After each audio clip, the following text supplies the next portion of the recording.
Smith who? For who?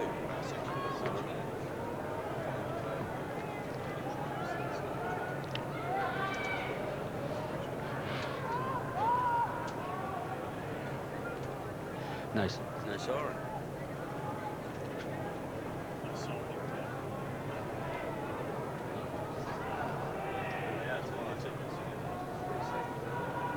This is Jeffrey Jeans, isn't it? With the ball? Or was that Kevin Chambers? No. Setry's on the bench and Gosling, which is the blonde lad down there. What's this? Greg Smith.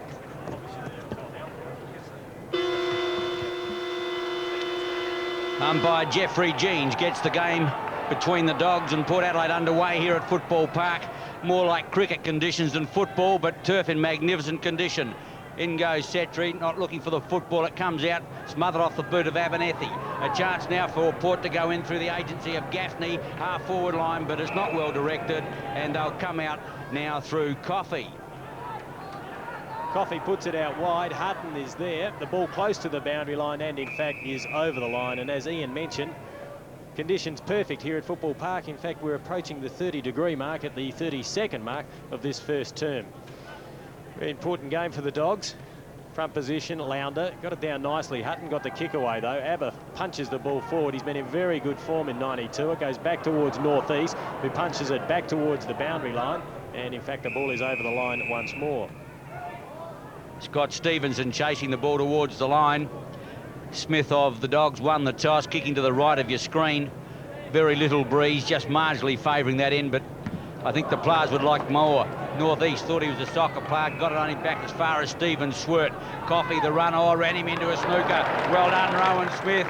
Gets it across to Buckley. Buckley puts it out wide. Williams on the run and gets there. Beautifully put, beautifully read, and Port Adelaide with a chance to score. Williams not all that certain he's going to make the distance. He's at the 50-metre mark.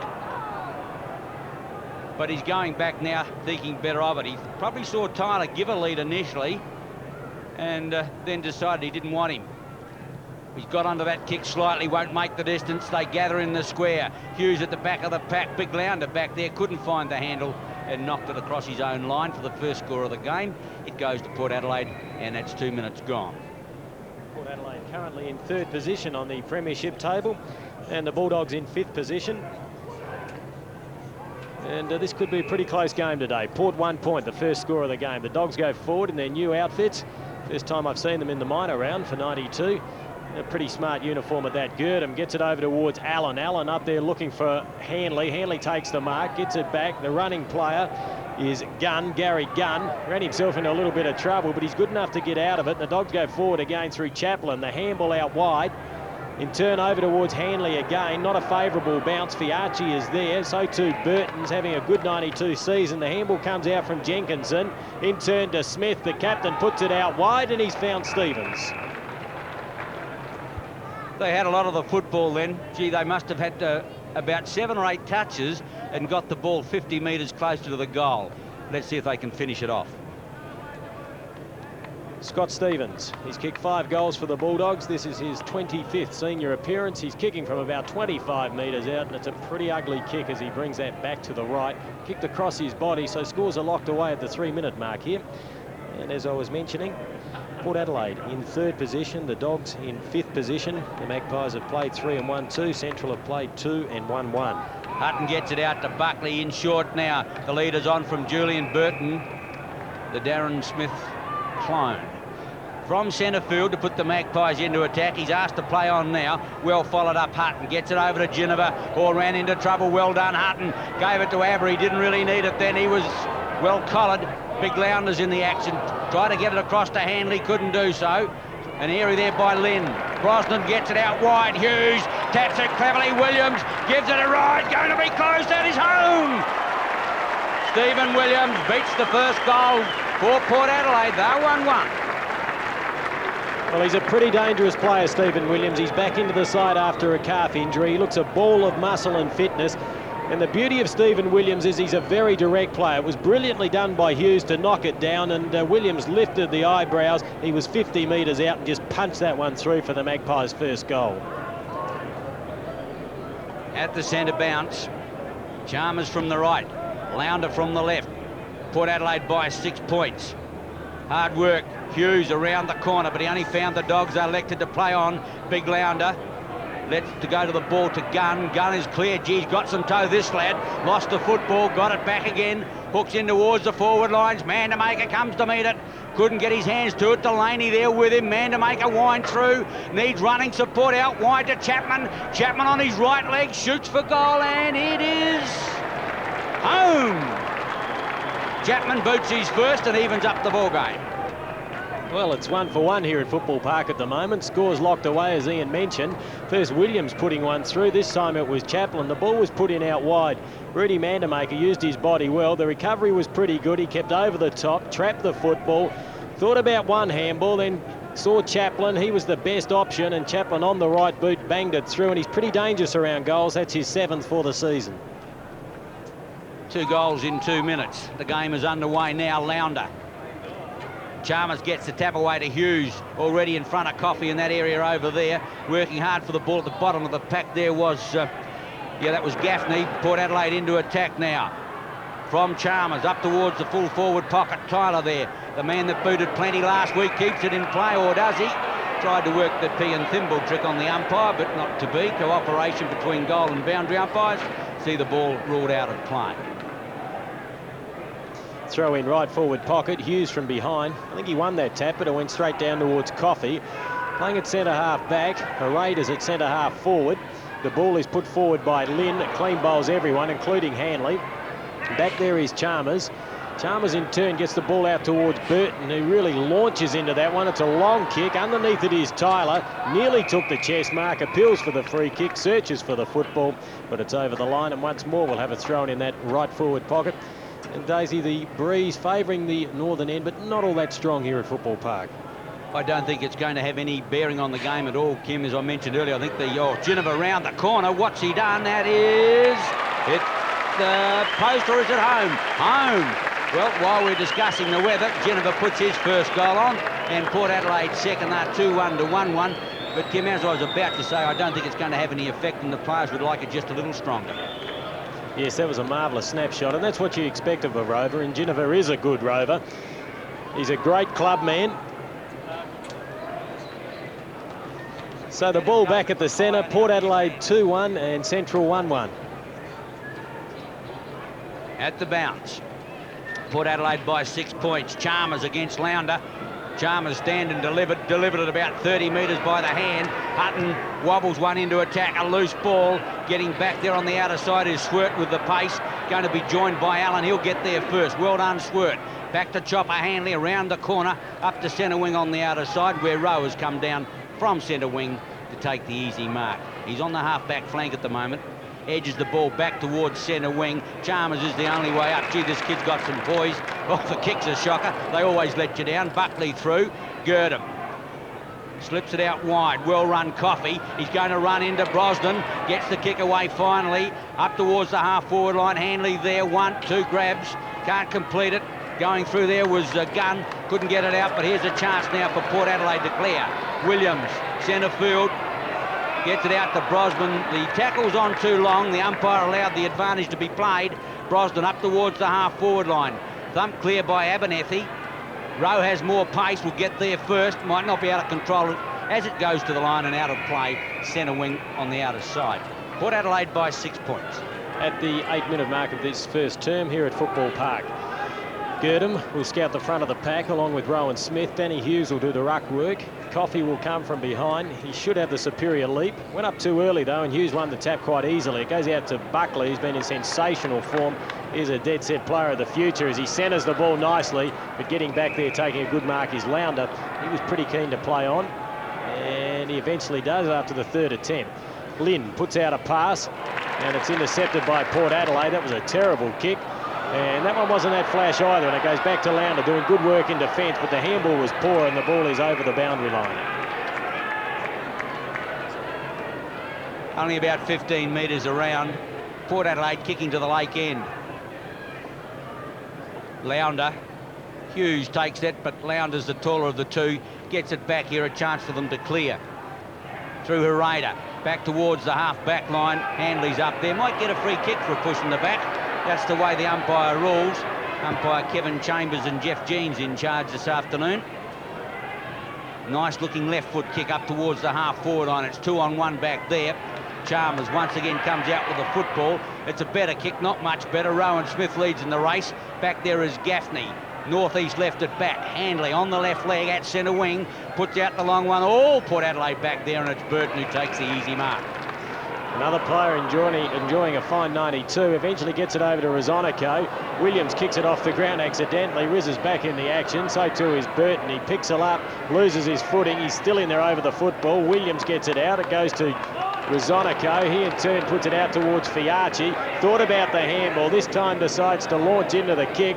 But once more, the defensive Central District is standing up quite strong as Coffey puts it out towards Greg Smith. Brosnan is there. So they've got a few blondies, Port Adelaide, now as the ball is put out towards Green. Green in turn gets it out towards Stevens. Stevens puts it back. He tried to hook it back around looking for a Raider, and that's a fine kick.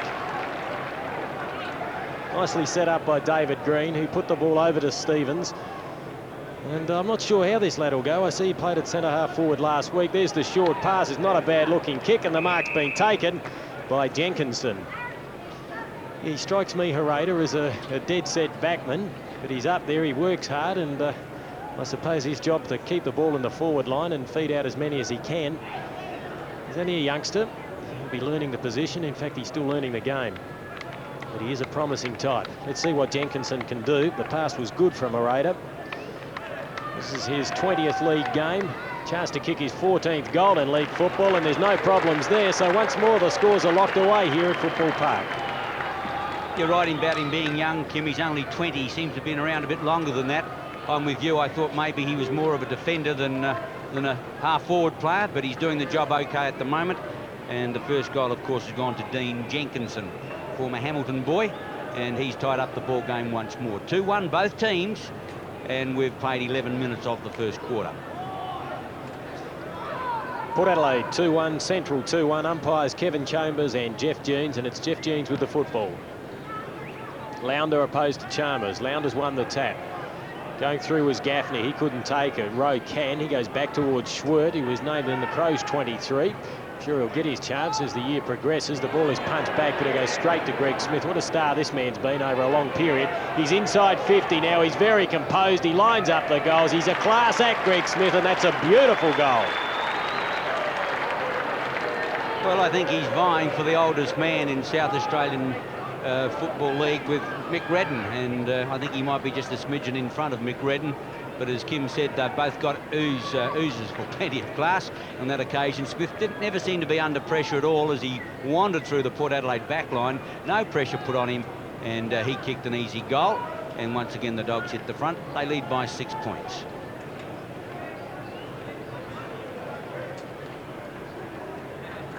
So back centre field, Greg Smith leading from the front. Lounder, this time Chalmers up high, got it down towards Buckley, who throws that onto the boot. The bounce eludes everyone. Back there is Lynn, who started off as a rover half-forward type, but really found his feet in 91 in the back pocket.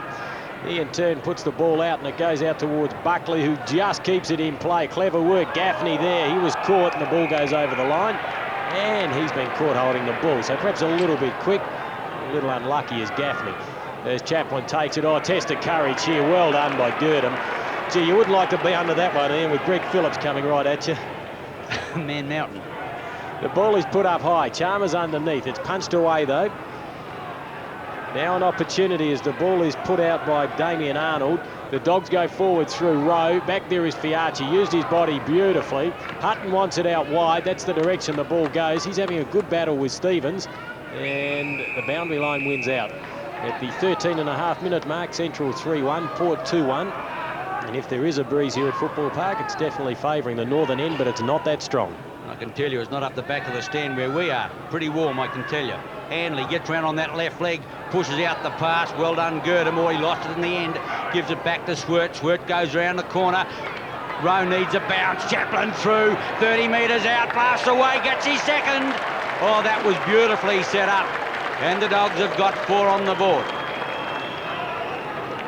Well, Central District looking very sharp in the early stages of this game, and it's a danger game for Port Adelaide. Like they came out here, the Hot Pops, the favourites, but Central look pretty strong on paper. They're young, they're enthusiastic, and they're playing with a lot of fluency at the moment. They're looking and they're finding their target. This time it was Rowe who gave it to Chaplin. Chaplin on the run, kicked his second goal, and the Dogs looking pretty strong 14.5 minutes into this first term.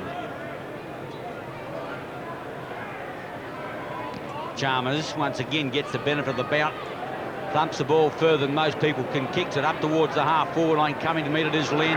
Lost it to Rowan Smith. One-on-one back here. Tyler and Allen. Tyler out in front. The ball could beat Allen back. He's going to concede. No, gets it across to Coffey. He's got time to have a look. Thought about Lynn, but going to kick longer now to lead of Green. Green in the half-back spot. Will edge the ball further out. Where he was thought about going to Lounder, but changed his mind as that player was covered in short now. Girdham has to work hard. Northeast did it well.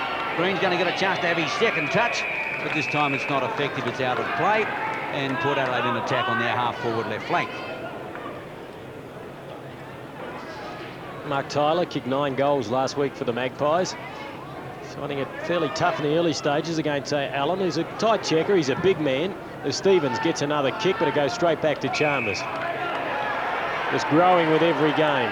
Girdham has to get back. If not, there'll be 50. Chalmers looking good on the back play, though. And it's a nice-looking kick. Puts it inside 50. Lounder front position. The spoiler, Mark Williams. It goes down to Hutton. He uses the right leg. And that perhaps cost him the goal. If he'd used his left, he would have had that extra second just to steady the point result. And the Magpies move along to 2-2. Central 4-1. Laird cut him down pretty quickly. Put pressure on. But as Kim said, no left foot. The umpire's picked up an offence here. He reckons that Allen has come across the line. As you'd all be aware by now, most of us have since we first kicked the football when we're 5, that the umpire will set himself up between the goal post and the edge of the square.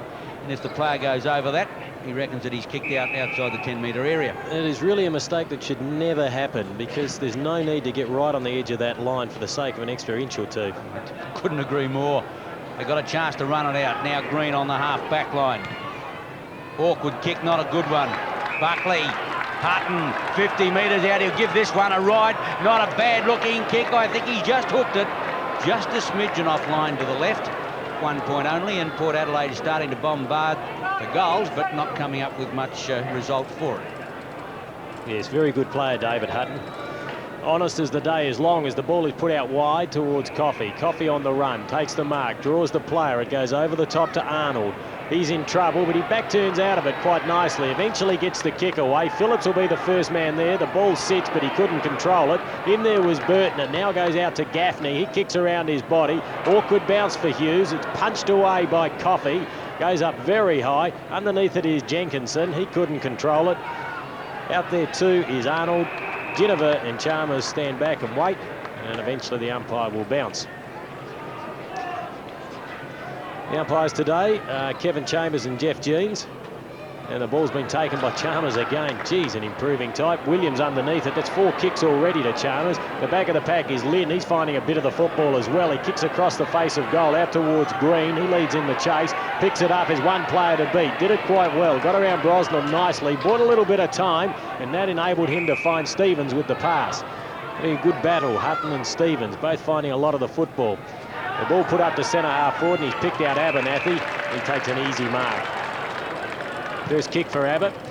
I'll tell you what, though, I bet you'll end up with about 20 before the game's out. A very good player. Now, Danny Hughes has a kick like a mule, and he's just outside 50, and I reckon he should have a crack at this. I was just about to say, Kim, I'd back him in on this one if he gets onto it.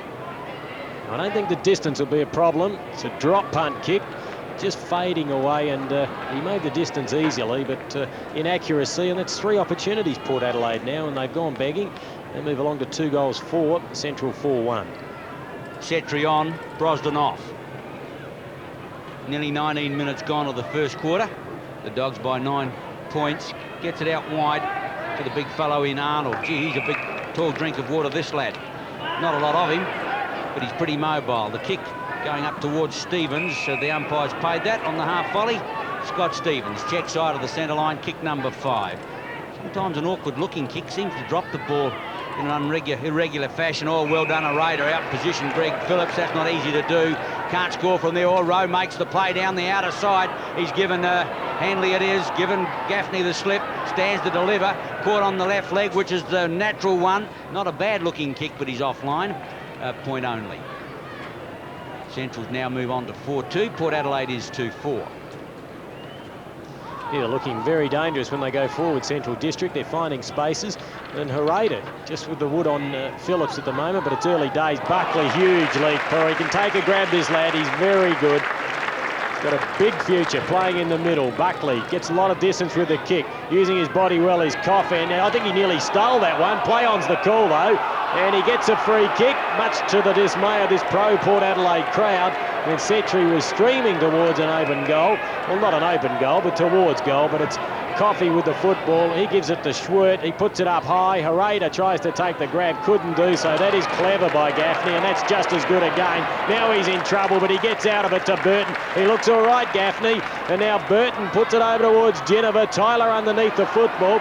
Lynn another possession. This time he just punches it towards the boundary line.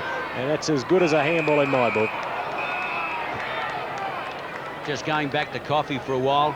Port Adelaide fans did not like it, but the tackle just went on a little long, and if Hughes had to let the tackle go, or let the tackle go, I think Port Adelaide would have streamed into attack. Williams over the top, tried to hook it back. Lounder gets it out wide to the running Swert.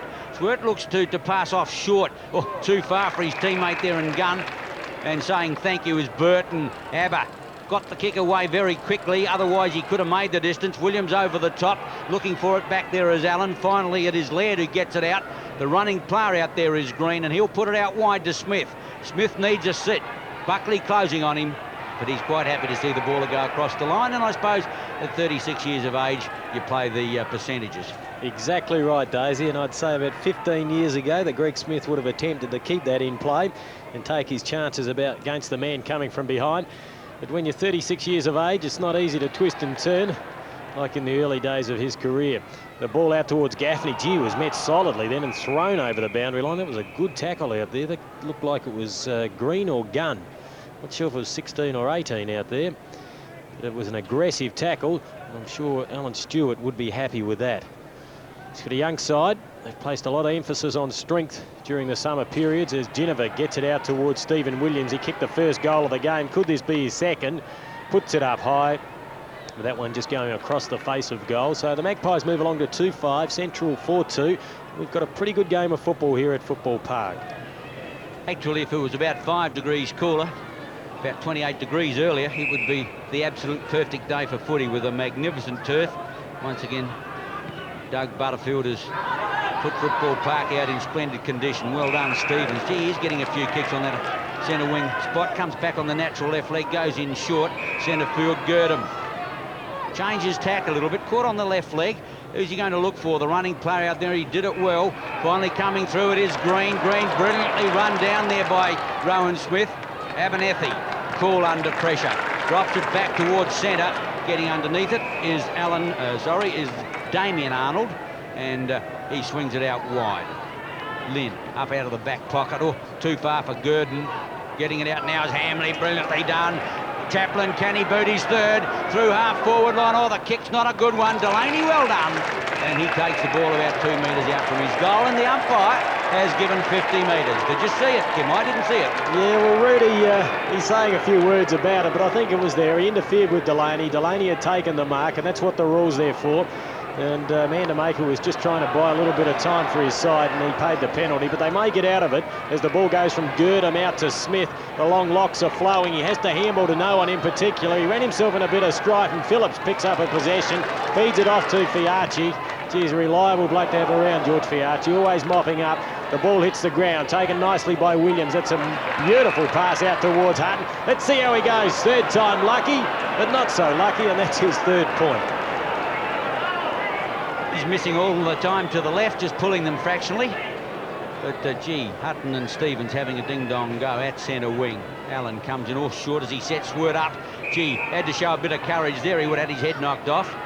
Back in defence, it is Gavin Chaplin. Goes out wide, outer side. Trevor Rowe. Rowe at centre wing, gets the lead there from Gunn. Doesn't want him. Comes in towards Handley. Chalmers over the top. Oh, what a mark. Does it so casually. has got a lot of skill. Kick number 5 as he boots the ball towards the half-forward line. Hutton in the action again. Now he's in the big centre square. Look, uses Abernethy. Abernethy goes looking for Tyler. Not a good kick. Lynn picking up plenty of kicks. Or dropped a sitter. Ginniver won't get to him as he goes with the left leg and kicks it towards the line and out of play. Tony Lynn, as I mentioned, originally recruited as a rover, half-forward specialist from the Brisbane Bears. Found himself in the back pocket last year and bowled extremely well in the Magarey Medal. Found a lot of the football as he is today. The ball on the ground. Eventually Girdham gets it out. Chaplin on the end of it again. This time it's a low pass and he finds Handley. Chopper Handley back towards Chaplin in the old 1-2. The ball's put up high. Fiachi should stay down and he does. And Phillips, well, he gives away a free kick. I didn't think there was a lot in that. I thought it was six of one, half a dozen of the other. Hereda gets it. It goes now out towards Gunn. Gary Gunn gets around an opponent, and that's a very lazy kick. Gee whiz, had all the time in the world. Yes, he wouldn't be happy with that effort. Well shepherded from the forward pocket there by Dean Jenkinson. Gave him a chance to straighten up, take a bit more time and have a kick. However, the third point is on the board, 4-3 to 2-6, into time on first quarter. Delaney comes out here towards the lead of Julian Burton, can't bring it down. With him there is Handley. Joining in is Smith, gets it back to Handley, or does he? Dean Jenkinson in there as well. Now Handley's got it. Well intercepted, Nathan Buckley. Well played again, Handley, as he gets it over now to Jenkinson. But Abernethy back in defence. Burton. Now Nathan Buckley has time to have a look. The lead is on from Setri. Well put. Setri check side of the centre line. Stephen Williams is short, but he's going long and out of the half-forward line. Williams is going to have to make a metre. He's going to get into a dead heat situation there. Run down brilliantly there by Green. And he's been pinged for holding the ball, and it's on the half-back line at the moment. Green puts it back in field, and he finds Girdham, who puts out a sweeping handball out towards Laird.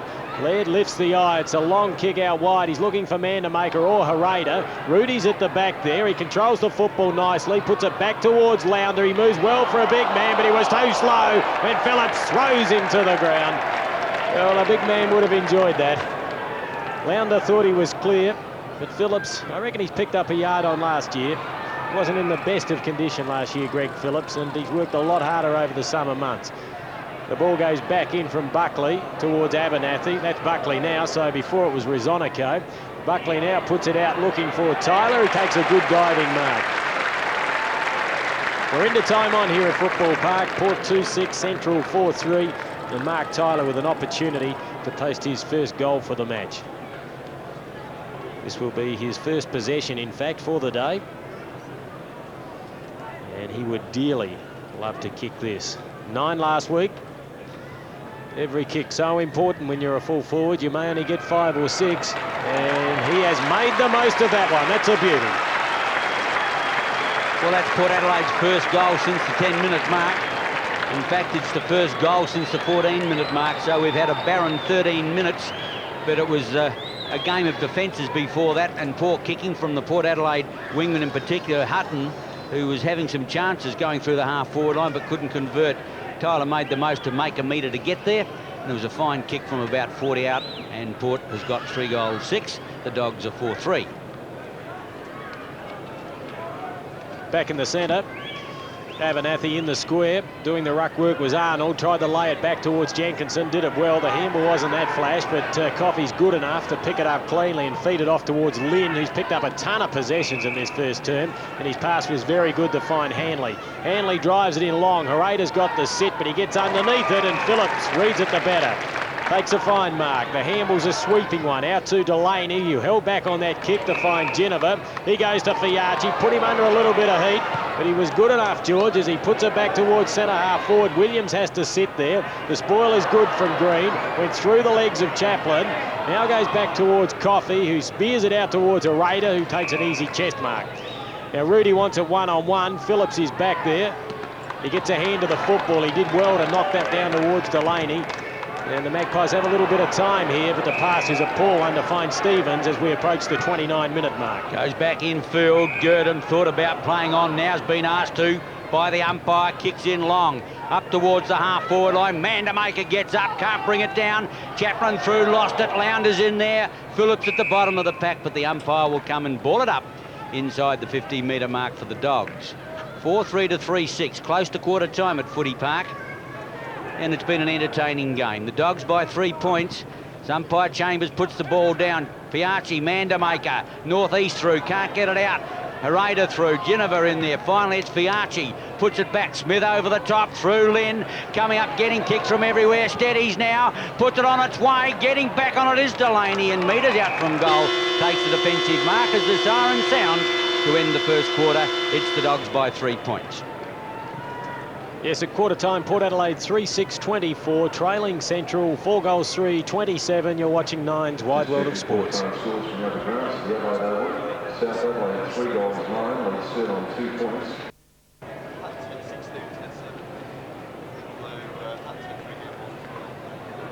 Stephen's got 3 goals. As Stephen 7 kicks to 7 and 1 marks.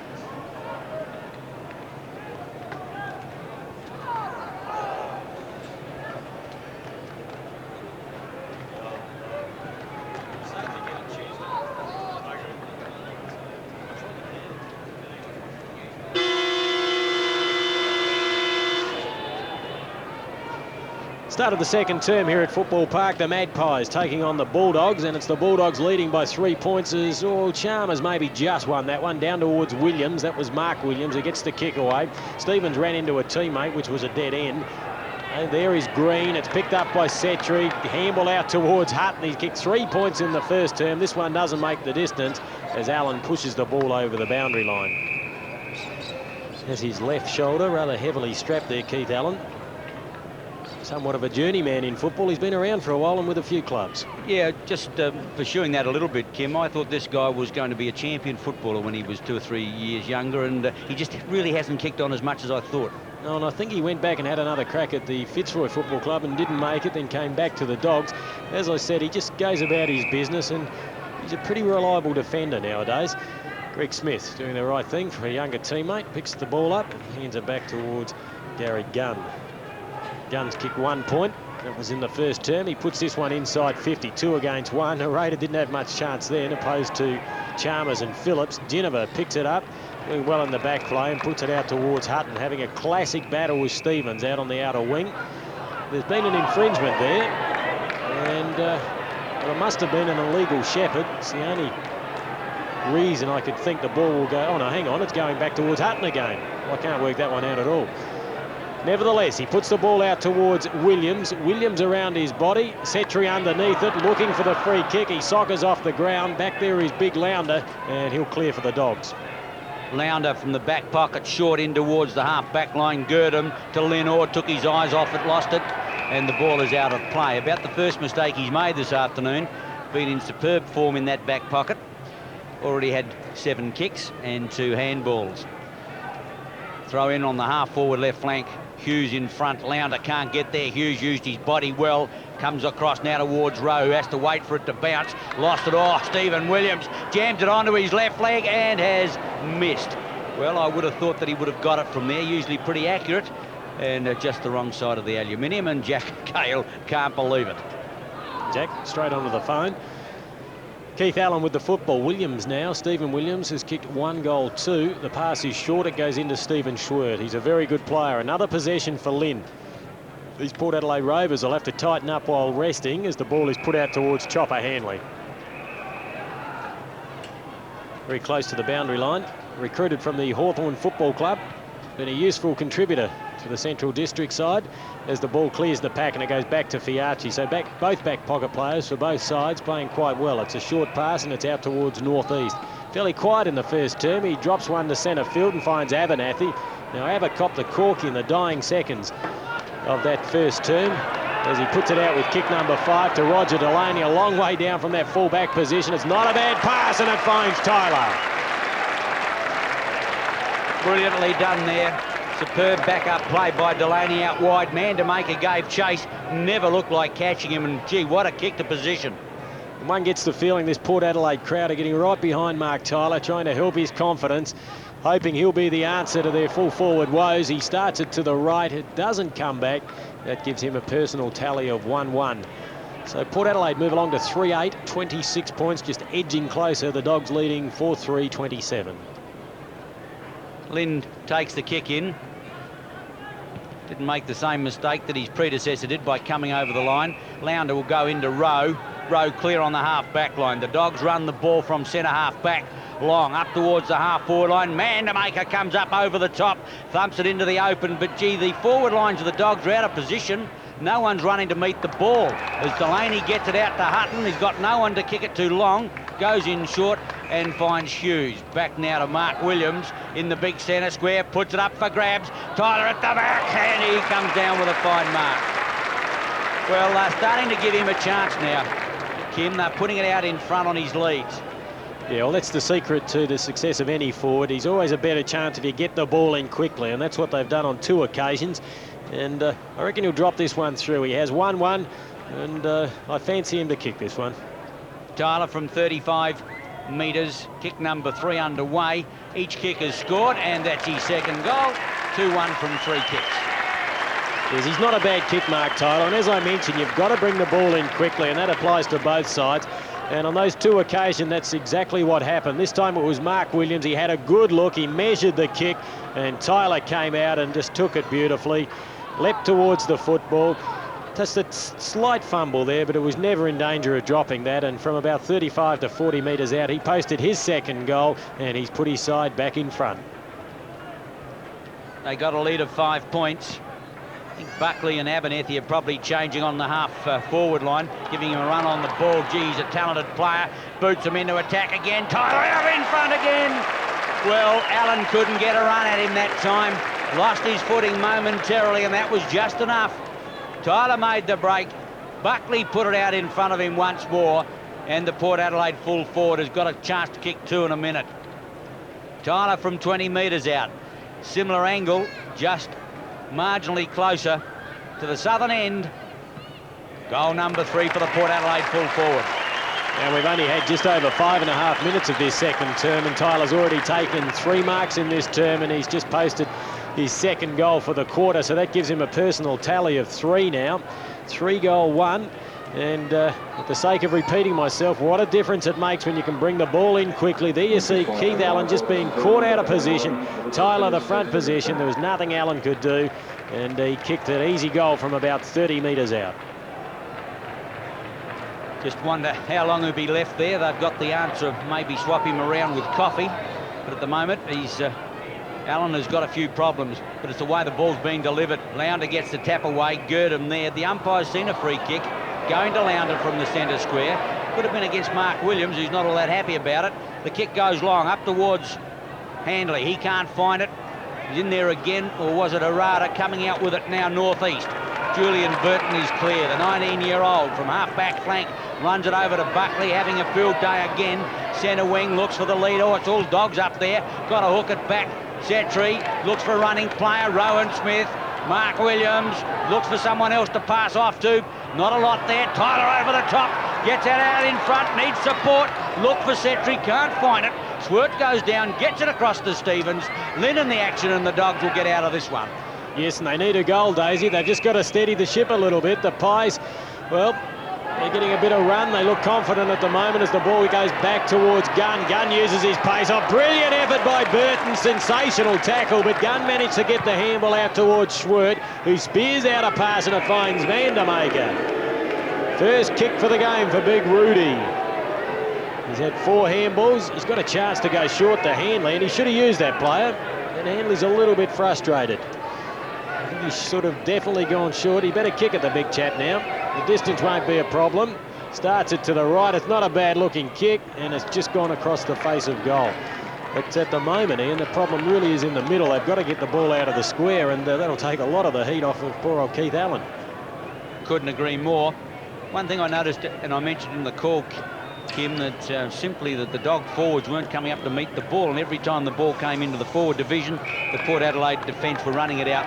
There's simply no pressure on them at all. Northeast around the corner, looking to Fiarchi, got a shocking bounce. Back now to Fiarchi, got out of that well, gives Gaffney a chance. Kick to the half-forward line. Hughes over the top, big leaf Coffey. Stevens through, long kick back towards the half-forward line. Lounder's back there, 1-2 grabs, looks for a running player, out wide is Girdham, but Chaplin gets it, or runs himself into a snooker. Got to go back to centre field. Young Jenkinson under pressure, now Rowe. The pressure's been put on by the Port Adelaide defence as the ball goes up.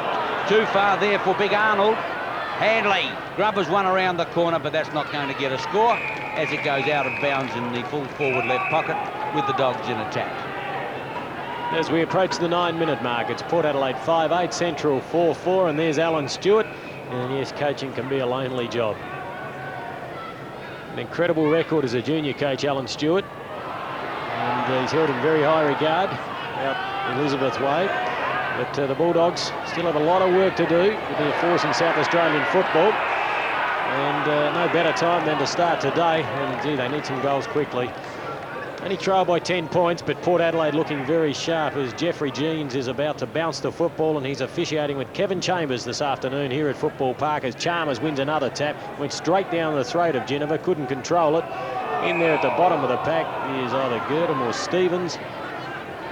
It's not Stevens. Let's try Girdham maybe. He's normally at the bottom of most packs, and he looks a little sad. Yes, it's Girdham.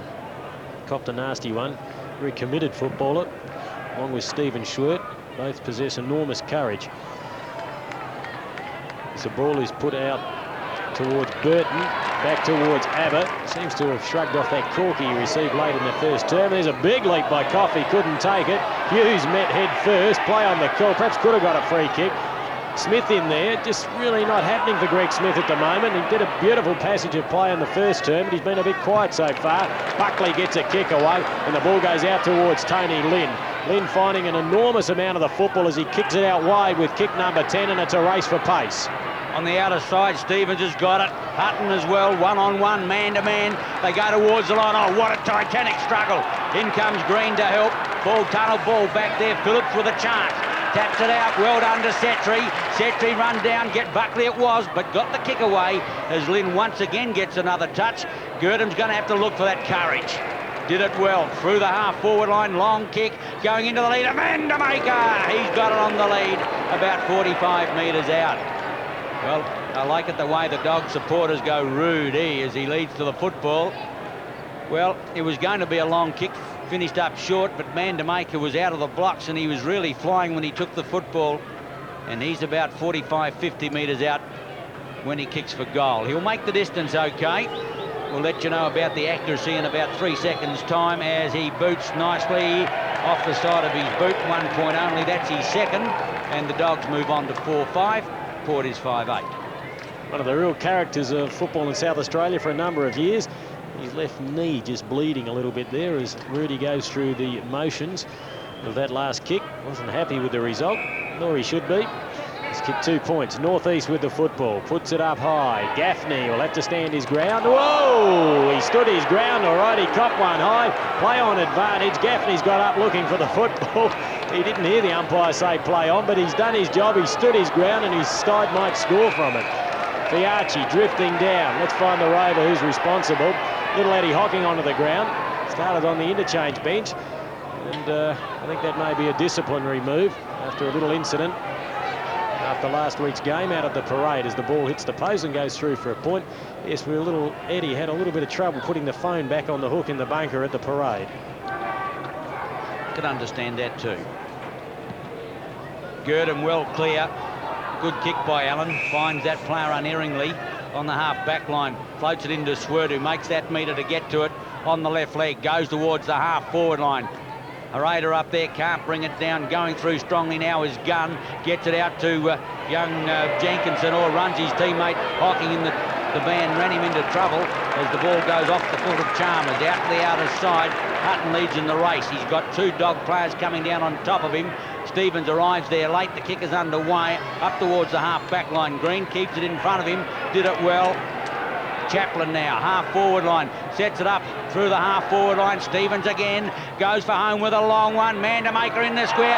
Gets the big shove out. Open goal. Well, the Port Adelaide defenders are going berserk.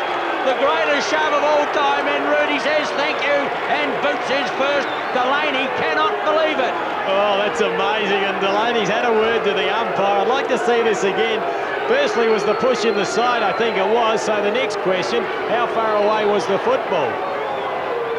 There's the handball over the top to Stevens. He surveys the situation. He was 60 metres out. Let's have a look at it. There's the shove. It was in the side. Was the ball within 5 metres? Rudy thought it was all right. He says, this is pretty easy. I can't miss him from here, and pastes his first goal. Well, it's brought the crowd to life as Williams tries to set Port Adelaide in motion again. Girdham goes in for the football. Swert now. Smith, the Dogs in the action again. Out steams Mandamaker. Yet so this time he was held. Well, Delaney's getting his own back. Mandamaker's going to need help. Gives it across now to a teammate. Having a shot his gun. He got it there from Jenkinson, but he's offline and only a point. Well, at least the game has come to life. Yes. Good game of football, very entertaining, and well, Delaney can say that's 1-1 if he didn't agree with the last decision, because he definitely held the jumper of Mandamaker then, and the umpire, well, I don't think he was game to give Rudy a free kick after what happened in the square. The ball out towards Abernethy, that may be 50, and it is. I don't know if Greg Smith will be all that upset about that, because I'm sure Abernethy would have played on towards northeast. We'll see what happens after this kick. Abba finding a bit of the football. Kick number 7, the veteran, puts it out wide. Hocking sits down for the crumbs. The ball hits the ground. It goes to the back of the pack. Gaffney, he looks a player of the future, puts it out to Rowan Smith. He's been quiet so far. The ball up high. Tyler couldn't take it. Setri takes the crumbs, jams it onto the boot. Not a good snap. It goes out wide. Or Lynn will pick up. Oh, well, he just punched it towards the boundary line. And, well, he obviously wasn't that sure of where the opposition players were. I think if he could see it from up the back of the stand here, Kim, he would have just taken it and had a kick away, but unfortunately, no talking by his teammates there, and he went for the safety of the line. Alan Stewart there, well, they're not out of it yet. They're only down by 3 points. He's got to be reasonably happy. And the ball is taken out of play there by Keith Allen, as Kim said, the left shoulder. Well, saddled up with what looks to be like a diving suit. Throw in. Adjacent to the behind post, Tyler comes over the top. Rowan Smith cannot miss that one. Give him half a metre and he'll take a metre. He boots his first, and Port Adelaide kick clear again. Yes, Rowan Smith, a real opportunist. Tyler came in from the side and punched the ball after the throw-in, and the crumbs were picked up nicely by Rowan Smith. He kicked 3 goals last week, and that's his first today with kick number 4. And he is a dead-set sharpshooter, and Port Adelaide give themselves a little more breathing space at the 16-minute mark of this second term. 6-9 to 5-6. Made a change, I think Arnold has come off for the Dogs, or maybe he's just coming back on again. He'll replace, probably give Lounder a spell. At the bounce, it's Lounder against Chalmers. Lounder gets the tap away. Girdham there, he's going to get a free kick. They grabbed him before actually got hold of the football. Girdham now from centre field, playing a fine game. Puts it up for Mandamaker. Phillips out in front. Can't bring it down. Might have got a free for a high tackle. Going in, Chaplin comes out now. Smith on the leg. Left leg, he does it well. Answers the challenge. Boots his second, and the Dogs fight back. Well, he's a very valuable player. That was hard work in close quarters, and initially the ball came out. And Phillips stood his ground at the front of the pack. Mandamaker competed well. Through went Rosonico. The ball bounced off a few legs, and eventually it was picked up by Jenkinson. The handball was very good, and an awkward-looking kick, but Smith knew what he was doing. He had to curl it back with the left boot, and he's posted his second goal. And the Dogs stay in touch. They trail by 3 points. At the bounce, it's now going to be Damien Arnold from the right, or Chalmers gets a big thump away. Coffey comes to meet it, had to get rid of it along the ground now. Chaplin chances his arm, lost the football. Mark Williams in there. Finally Hutton comes out with it, boots it around the corner. Coffey through, goes out with a long handball to Smith, puts him under pressure. He needs help from there. Back now to big Arnold. Arnold, little slow to get rid of the football. Off the side of his boot, gives Harada the run. At the back there, brilliantly done. It's Harada, not to Hanley, gives a chance. Chaplin shoots for goal, close. I think he's booted his third. Well done, Hanley, I think it was. He gave him a chance, and Chaplin boots goal number 3. Yes, well, the ball was put out wide by big Arnold, and as you mentioned, Daisy, he was slow to get the kick away. He wasn't sure what to do. It went off the side of the boot. Players out there were Harada and Phillips. The bounce beat both of them. Hanley flicked it over the top. I'm pretty sure he knew Chaplin was there. The ball sat up nicely, and Chaplin is good around goals, and he kicked his third for the match. And now we have the Dogs in the front at the 18-minute mark. They sure are, Kim. The Dogs starting to get the ball out of the centre square a little more than they were earlier. This time Chalmers gets it up. Hughes around the corner in towards the half-forward line. getting back on it is Swert, needs to sit from there. Gives a chance now to Laird, who tumbles one back towards centre field. Chalmers over the top. In goes Girdham against the tide. Hutton did it well, couldn't bring it out. Finally, it's kicked away by Hanley up towards the half-forward line. Arado needs help from there. He's on his wrong foot. Gives it back. Here's a chance now for Hanley. Hooks around the corner. Mandamaker on the lead. In fact, he never ever got out of the blocks. And North East puts it back to centre field, where it's taken by Girdham. Girdham quickly over towards Hocking. It's a well-measured pass as he tried to put it out to Smith. He couldn't quite make it. And it looked good off the boot. Smithy couldn't quite get there, and the ball out of play in the right forward pocket. Northern end of Football Park at the 19-minute mark of this second term. The scoreboard reading 6-9, Port Adelaide Central 7-6. Phillips from behind, but Herrera won the tap, put it straight down to Setri. Setri has plenty of time and space to work in. Abernethy didn't quite judge that one, but he recovers well, shows a bit of dash too, then puts out a pass looking for Tyler. He has to check his approach. Eventually, well, there's a free kick. Well, Tyler just slowed up. He could see he was getting underneath the ball, and Allen came over the top, and the free kick's been awarded to Mark Tyler. Yes, Kim, the umpire said it was over the shoulder, indicating that by touching his shoulder with the free hand out of the whistle, and you can see it in the replay now. He got up over the top. I think if he tried to mark the ball, he might have got away with it, but of course, going for the spoil, he's infringed, and the umpire's given Tyler, well, I think it might have been a bit of a soft free kick. There's not a lot in it, but there could be on the scoreboard. If Tyler kicks this, he has 3, puts it, gives it plenty of air. It's high, and he's kicked his 4th goal, and Allen won't be happy with that. And the Magpies are now back in front. They lead by 3 points as we pass the 20-minute mark. Well, Tyler kicked 9 last week. He's having a few words to say to Allen, but it's been a brilliant duel there. Earlier on, Allen was in front, but now, when I say in front, he was in front in the duel.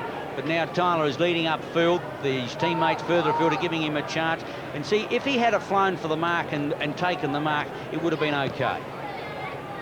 Yeah, I think it may have been when his hand came down after that leap, because there was nothing wrong with the leap. So I agree with you, Daisy. A little unlucky as the trainer gets in the way. Nearly gets cleaned up by 2 players. Williams works out the best, though, and he now has the football. Going straight at him was Roy Laird. Play on the call, and the ball is over the boundary line.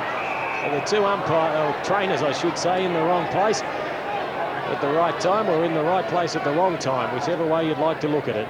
As Lynn and Ginniver have a few words, and Timmy's not shy when it comes to that. 21.5 minutes into the second term. 51 plays 48. Taken by Hughes. Throws it on the boot. Goes across the face of goal. Keith Allen is back there. He punches the ball along close to the boundary line, and quite happy to see that ball go over the line about 45 metres away from the Port Adelaide goal. So it's been a tight game.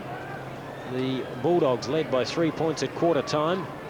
And now it's the Magpies by 3 points at the 22-minute mark of this second term. Hughes is there, so too Smith. It goes down to Stevens, out towards Lynn. Lynn in turn kicks to the open spaces. Julian Burton will be the first player there. The ball sits nicely. Now, Buckley wanted it short. Instead, he goes out towards Williams. The ball in play, cleverly done by Stephen Williams. Buckley went without it. He was pushed in the back, I think. Play on the call. Rowe is there, so too Setri. Both players not sure which way to commit themselves then. Now Abernethy gets the ball, and he kicks it straight out towards Coffey, who drops a mark but gets a free kick. Just a little lucky. I think the umpire got into the whistle. Coffey should have taken it. I agree with the umpire. I would have whistled it up too. But Grant Coffey just a little slow to get his hands on the football. Kick number 9, Coffey from centre half back. Absorbing duel there with Hughes. Oh, here's a chance, Mark Williams, if he can find the handle. Ream is on for the Dogs as he gets it out wide to Hutton. Hutton clear, looks for a running player. Off goes Tyler. At the back will be Big Arnold or Allen. Allen loses it now. They're going hard for the football. That's thrown out towards Abba. Abba's got one hand held, still looking for it. Buckley's waiting for it to come out to him. He's got it now. Hooks around the corner, but he's not going to hook it nearly far enough, and just manages in the end to nudge a point. Port move on to 7-10 to the Dogs 7-6, and I'm more convinced than ever that Buckley's having a run on the ball rather than playing centre, or indeed his normal position of centre wing. Yeah, we'll have to keep an eye on that, Daisy. I got a feeling they're running 4 centremen or 2 ruck rovers and 2 centremen, whichever way you want to call it. I think that's what's happening. as the ball is beautifully picked up by Lynn, perhaps the Dogs' best player at the moment, and that's a lovely kick to find Green. He's supported by Rowe. The handball now goes over the top. It's a long handball, and that finds Gunn. Gary Gunn puts it up towards centre half forward, getting back Hereda, but the mark has been well taken by Greg Phillips. Fiacci shoots off in one direction. Greg Smith cuts him off, and now there's 50 metres though. That is the third one for the match. Hereda going over the mark, and Greg Phillips a chance to put his side deep into attack. Plays on, nice looking kick, out there looking for Buckley, stands his ground cleverly, plays the ball down in front of him, now puts it up towards the head of the square, 2 against 1, Tyler is there. The ball punched down towards Schwert, couldn't get the handball to Hocking. Now an opportunity for Arnold, out towards Green, Buckley stole that, geez, clever. In turn to Schwert. Now Schwert with a short pass, and he finds Hanley. Hanley's at centre wing at the moment as the Dogs edge the ball into attack. Looking for a lead. There's not a lot of movement up in the Dog forward line. He can't find a player clear. Going in short to Schwert. He got it back in the 1-2. Mandamaker on the lead, and that is brilliantly put. Fine kick there by Stephen Schwert. Mandamaker's 50 out. He's not waiting for time for anyone to get back there. There's one lone player in the square, and that is the Port Adelaide player in Brett Chalmers. He goes short. Delaney's on the run, supported on both sides. Infield is Mark Williams. He's going to get the kick away. The half-forward line, Geneva. With him out there is Lynn. These two fellas, no love lost. Lynn is going to lose out now. Geneva on the left leg, hooks back in towards Stephen Williams.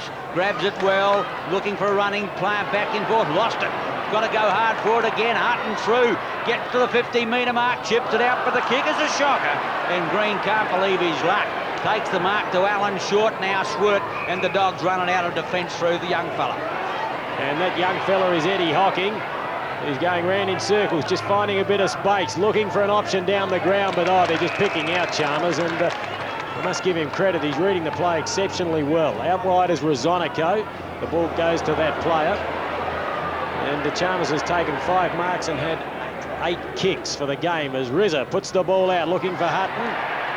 And just pushing that player there was Huey Reimers. And we'll have a throw in on the outer side. That one could have been in the back. We're into time on. We've had just over 26 minutes. 2 veterans at the back of the pack in Smith and Mark Williams. Chalmers puts it down towards Setri though. He gets the kick away. He gained about 25 or 30 metres for his side. 7-10 Port Adelaide, Central 7-6, a 4-point advantage to the Magpies, which wouldn't please Bulldogs coach Alan Stewart, but they are well and truly in this game, and it's been a good game at that. Both sides going at it, goal for goal. It looked like Port might open up a bit of a lead in the early stages of this second term, but the Dogs fought back as the ball goes to Phillips. Too slow to get the handball away. In there off the ground is Gunn. Out of the pack came Fiacci, eventually out towards northeast, thought about the handball, now goes infield to Mark Williams, who just steers that pass and finds the chest of Abernathy. So Abba, centre field, kick number 10. And we're at the 27-minute mark, puts it out towards Hutton, who's kicked 3 points in this game. He in turn looks for Tyler, and it hit him in the face and he took the mark. Well, he edged out Keith Allen, and I think now is the time, Daisy. I know the siren will sound any moment, but I think at half-time a move's got to be made. He's got the wood on Keith Allen. Yes, Allen did everything right then except take the football. He's in front, and I can tell you that Tyler was a nice little nudge out. He's learning how full forwards play the game just a little bit dirty, but they get enough put on them. And as you say, I think it might be time now that you find it after half-time he comes out. He's no longer at full back. He's kicked 4 and make that number 5. So at the 27.5-minute mark, Port Adelaide increased their lead through another goal to Mark Tyler. Ball went out wide. Once again, Hutton got on his lonesome. Now, Ream is obviously an inexperienced footballer because he never put any pressure on Hutton then at all after he took the mark. As Kim said, he bounced it off his nozzle, I think, and finally took the grab and put through his 5th. But young Ream is on the outer side there. Didn't put any pressure on Hutton at all, and he just skipped around the man on his mark and kicked into Hutton, who did the, to Tyler, who did the rest and booted his 5th. Back centre field, Port Adelaide 8-10, Central 7-6, a 10-point lead to the Magpies as Chalmers gets another big thump away. It's becoming a trademark of his game. Over the top, Geneva pushing the ball forward at all costs and gets a free kick for his efforts. Williams quick to relay the ball.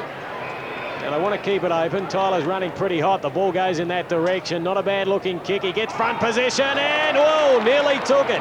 just not really holding him on the first grab mark, Tyler. Imagine if he was. In there is Schwert. He tries to get the handle over towards Laird. Over the top, Mark Williams flicked it out to brother Stephen, who just missed with a reverse punt. And a point results, 11-point lead to the Pies. Their biggest lead was 13 points. And, 11 points. That is equal to their biggest lead. And that was at the 6-minute mark of this last quarter. But as Kim said, they look like they're edging away, but the Dogs have fought back. Chance for Girdham. Well played there by Reams in the est. Stevens through. He's going to go for a run through the centre line. Has a couple. Mandamaker gives him a long lead. Underneath the football. Thumped cleverly away now by Delaney. Smith through. Lost his footing. Hanley couldn't find the football either. In there's little Eddie Hocking. Round one. Has to give a handball ball away. Lost it to Burton. Ginnivan, Rowan Smith and Port Adelaide are out of trouble. Through the centre line. Short. Loose players everywhere. Buckley on the left leg. Oh, the kick is not a good one. Higher than longer.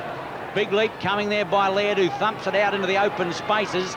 Coming back is Reamers, the running player is Lynn. Out wider still is Chaplin. That's where the ball will end with the young rover at centre wing, but he can't get to it before it beats him out of play at that spot. 8-11 Port Adelaide, 7-6 the Dogs.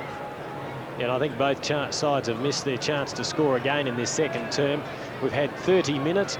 Central went forward and so too Port Adelaide, but I reckon the siren should go any second now here at Football Park as the ball is flicked forward out towards Buckley.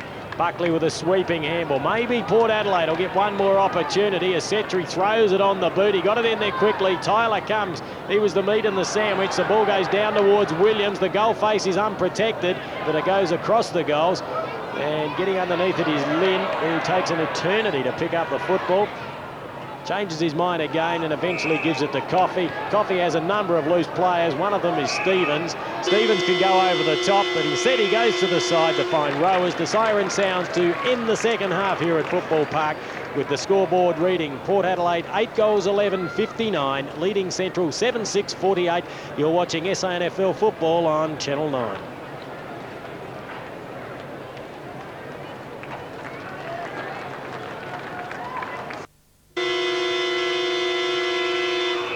Port Adelaide lead by 11 points as we commence the second half here at Footy Park.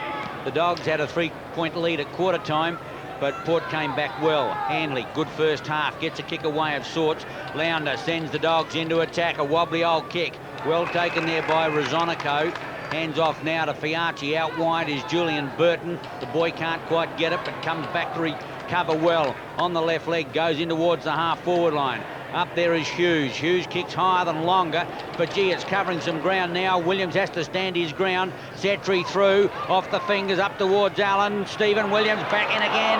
The tackle's a little high. Play on is the call. Brother Mark answers the call and pops it through from 3 metres out. And Port Adelaide off to a great start in the second half. The Williams brothers, Stevens happy about it, Mark too, and that is Port Adelaide's 9th goal. And it's not the start the Bulldogs would have been looking for. They need to get out of the blocks quickly, but it's happened in reverse. Have a look at this. The ball was pushed forward by Allen. He put it straight down to Stephen Williams. His handball was very good and quick. Over to brother Mark, who kicked from 1 metre out and posted his first goal. And Port Adelaide off to a great start in the opening 60 seconds. Eke out their lead to 17 points at the bounce. Chalmers in ruck against Lounder. Chalmers had a magic first quarter. Lounder got back into the game a bit in that second. Hanley can't get it out. Buckley could.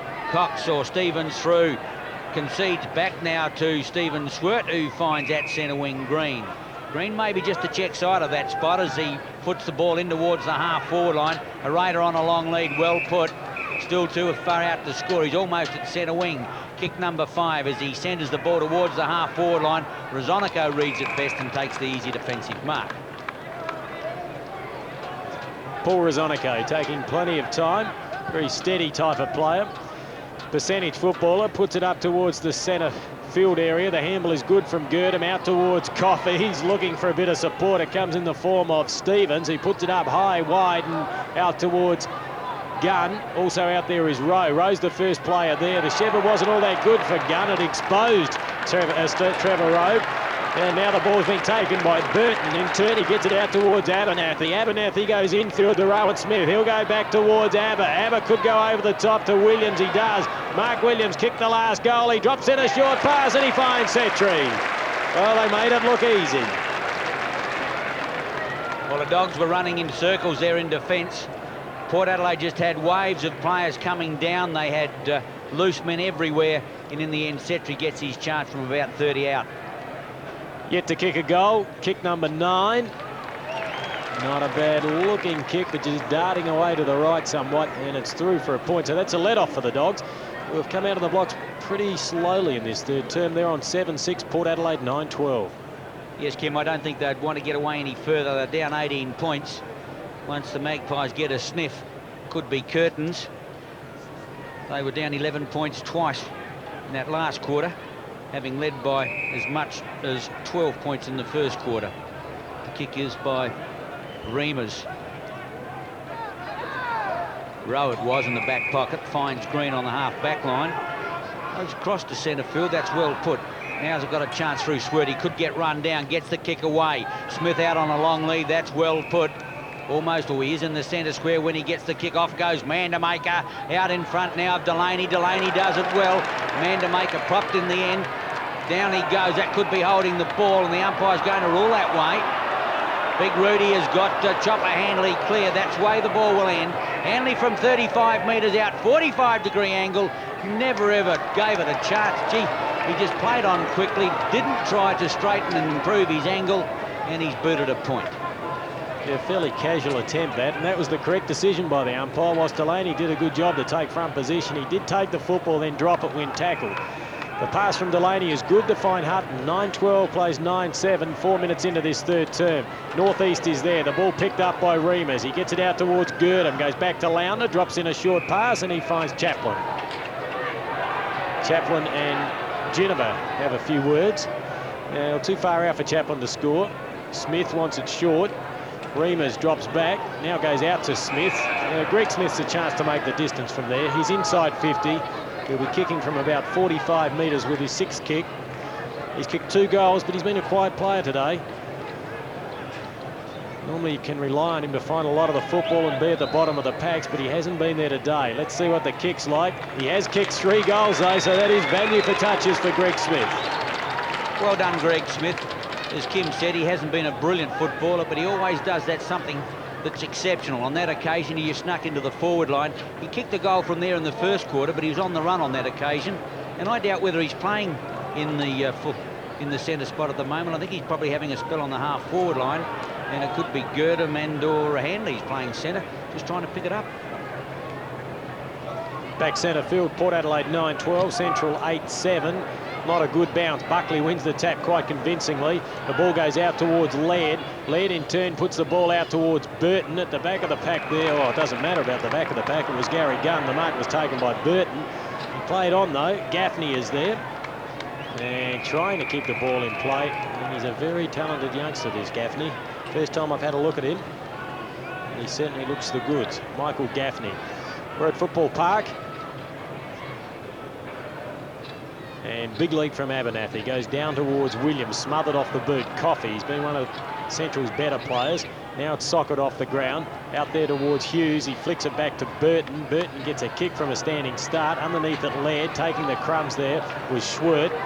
In turn, the handball goes out to Stevens. He goes long looking for Reimers, who nearly took the mark.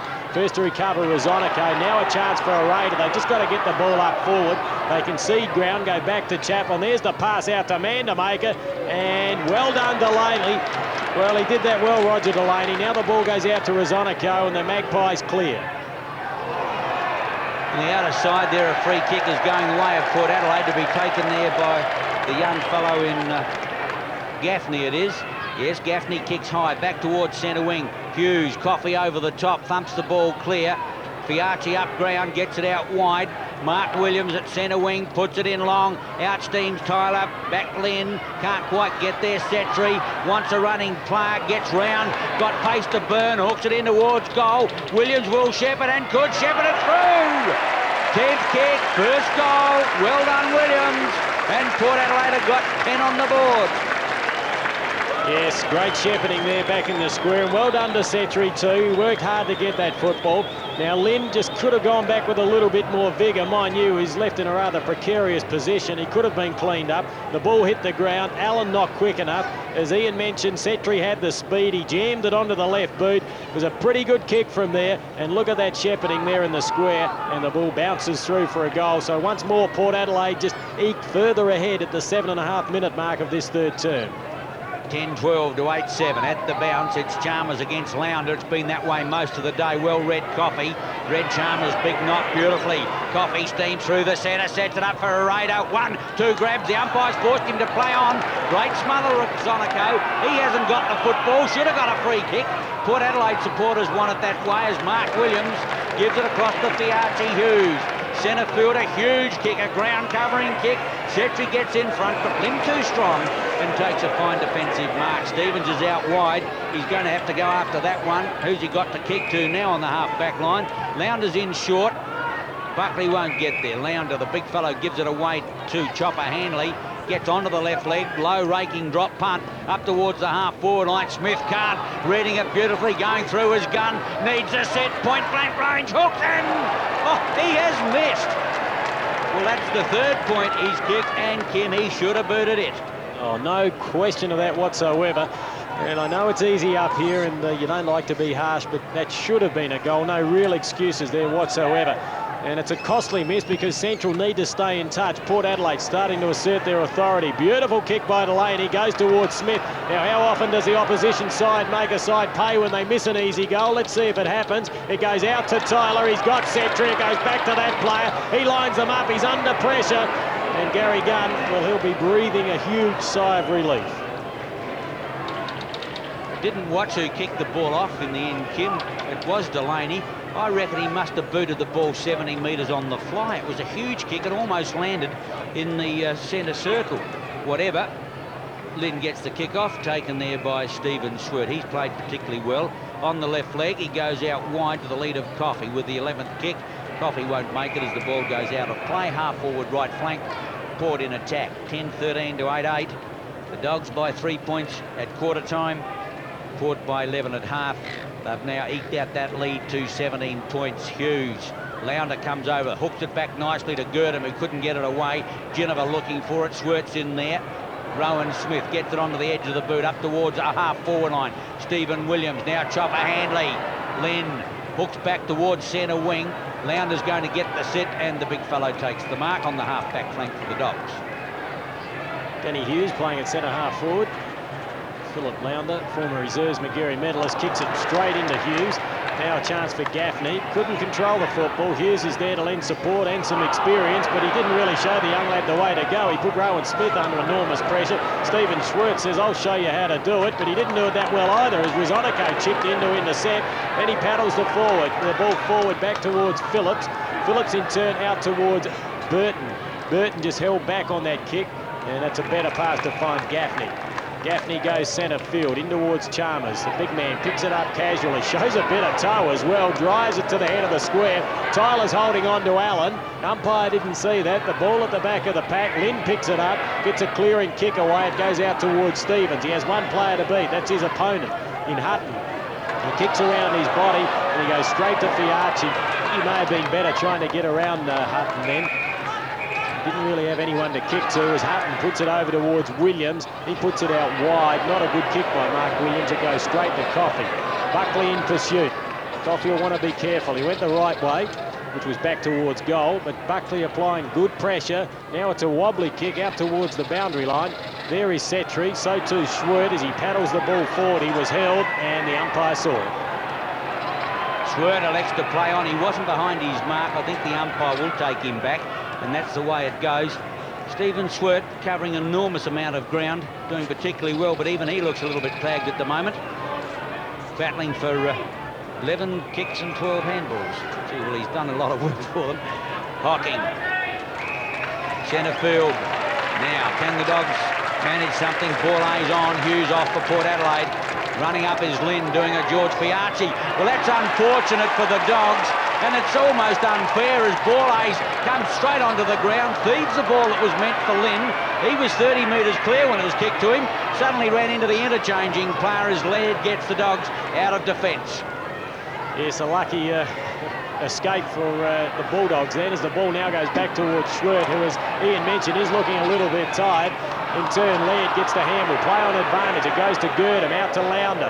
Thought about Green, now he drives it in long. They need a big grab, and it hasn't been happening, but that time it did. Oh, play on. That was Gunn, who was up high, but he didn't take the mark. Smith working hard. Chalmers again back there in defence, gets the kick out towards Hutton. He in turn puts it wide to Setru, who's been a good player since coming onto the ground, replacing Brosnan. He drives it long. It is 2 against 1, and Coffey takes an easy mark. 13 kicks and 9 handballs. Grant Coffey's been a good player in defence. But unfortunately, they're just lacking up forward. Raiders hadn't been finding the football, and I think you'll find that Raiders still at centre-half forward, but he just doesn't take the grabs. Over the top there is Rosonico, flicks it out to Rowan Smith. He's been a quiet player. Goes underground to Mark Williams. He needs support. Rowe is out there. Rowe goes back to Reimers. He in turn goes to Girdham, back to Rowe. So they work that out pretty well. Let's see if a Raider can take this one. The bounce beats both players. First back is Phillips, and the ball out of play. I think that gun was, Gary Gunn was a little unlucky. That was a huge leap. Must have been very close to a mark. He came up very proppy. I think he just absolutely knocked all the wind out of him when he came down to ground. But whatever the ball was called to play on, over the top comes Reimers, gets his hands to it, can't get it clear. Abbas in there. Rosonico back now to northeast, lost it to Phillips. Phillips out wide. Oh, the running player now is Setri through the centre line. Port Adelaide into attack up towards the half-forward line. In front there is Laird, and he does it well for the Dogs. The defence of the Dogs has stood up pretty well. Coffey leading them, chips around the corner, and who's going to make a metre to get there? Grant Coffey again. Got so much natural talent, this man, as he chips it out to Lounder. Lounder just the check side of the centre line. He thought going in short, or he set it up for Hocking. Not Hocking, it's going to be Chaplin going through his ream as he was too slow. Gets it out to Chaplin, who's got a grovel for it, but he won't get it clear, and the umpire will come and bounce it centre wing on the outer side. Port 10-13, the Dogs 8-8. At the 15-minute mark, or approaching the 15-minute mark. And it seems to be all Port Adelaide at the moment, but they only lead by 17 points. So if the Dogs can snare a quick one, they'll be right back in this game, but they're just having trouble scoring at the moment as Rowe gets it to Chaplin. He kicks around his body and it goes straight to Burton. And that's one of the reasons why they're just not giving their forwards any chance whatsoever. Burton goes over the top to Abernathy. Kick number 11, he goes back centre field and finds Daisy Borlase. Most unlucky player. He's a very talented player, Borlase. Now the ball with Ginniver, courtesy of Chalmers. Now out to Hutton, to Rowan Smith. Tyler leads to the forward pocket, which isn't the way to go. The ball goes back. Stephen Williams there. Let's see what he can do. He's clever normally in close quarters. The ball goes back to Setri. In there is Setri again, trying to get it back to Tyler. Now Tyler goes over the top towards Williams. He curls one back around his body, and it's over the line for a point. So Stephen Williams now has kicked 1 goal for. Got the first goal of the match. Beauty running through the half-forward line on the run. Never looked like missing as the ball goes into Coffey. Coffey in turn will get it out wide. Swirty seems to have recovered some wind from somewhere. Girdham, what a fine game he's played. Always at the bottom of the pack. Gets more handballs than kicks, but they're always effective. Puts out the pass into the waiting hands of Hereda, who can't quite get there. Reimers gets it out wide. Chaplin looking for Reimers again in the 1-2. Now it'll come back to Chaplin, runs himself into a snooker, or does he? Chips out the pass, and that's a shocker. Ginniver got it from northeast. Has time to have a look at centre-half back and kicks long. The lead now of Borlase, who gets the leap away down there to the running. Brosnan's back on the turf again. Running wide out now is Abernathy. He goes for home with a huge kick. The Shepherd could be on again, but this time it's Setri. Gets it out now towards Tyler. Tyler hooks and has missed.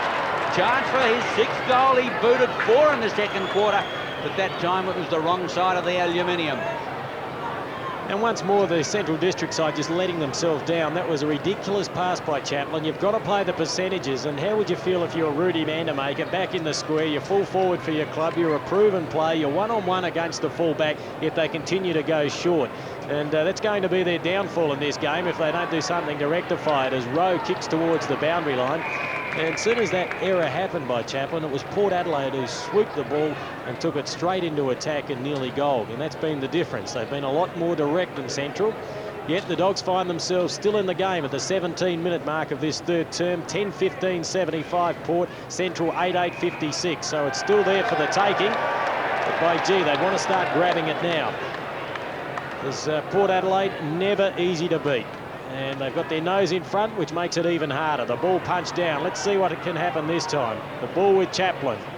This time it's a long handball. This looks a better forward movement as Stevens puts it up looking for a raider. Phillips uses his body. Fiaccia went through his legs. Now Mandamaker a chance. He can put the handball over the top. It goes to Smith. He has three. He shouldn't miss. And he does, and he kicks his fourth, and that's the way you've got to do it. Bit of method at last in the dog forward line. As I said, Greg Smith, I think he's playing on the half-forward right flank at the moment. But Mandamaker has been leading well for the ball, but Delaney's been right there with him and got the pace. But on this occasion, Mandamaker showed a bit of poise, gave it out to Smith, who was fortunate to get a nice set before the Port Adelaide defence could claim him. He popped it through for his fourth, and Port Adelaide have had their lead reduced to 13 points. Back centre field. The Magpies leading 10-15-75, Central 9-8-62, so only 13 points the difference. So as I mentioned, this game well and truly up for grabs. Smith comes in from the side, gets the handball out towards Jennifer. He steers that pass. Oh, the two little players went for that, nearly collided. That was Setri and Brosnan, but it's taken by Borlase. There's the quick replay. And Daryl Borlase straight into the action since coming off the interchange bench, posts his first goal. Well done, Mark Williams. He's always in the action. Williams at the bottom of the pack as the ball was quickly out from Rowan Smith to the half-forward line of Geneva. I think he looked for Tyler on a long lead, but Tyler never made the distance. He wasn't far off it. Brosnan through, lost the football to Lynn, and now it was Mark Williams who got out the handball to Borlase, who's pinched my nickname, and Daisy gets his first goal in Port Adelaide's 11th.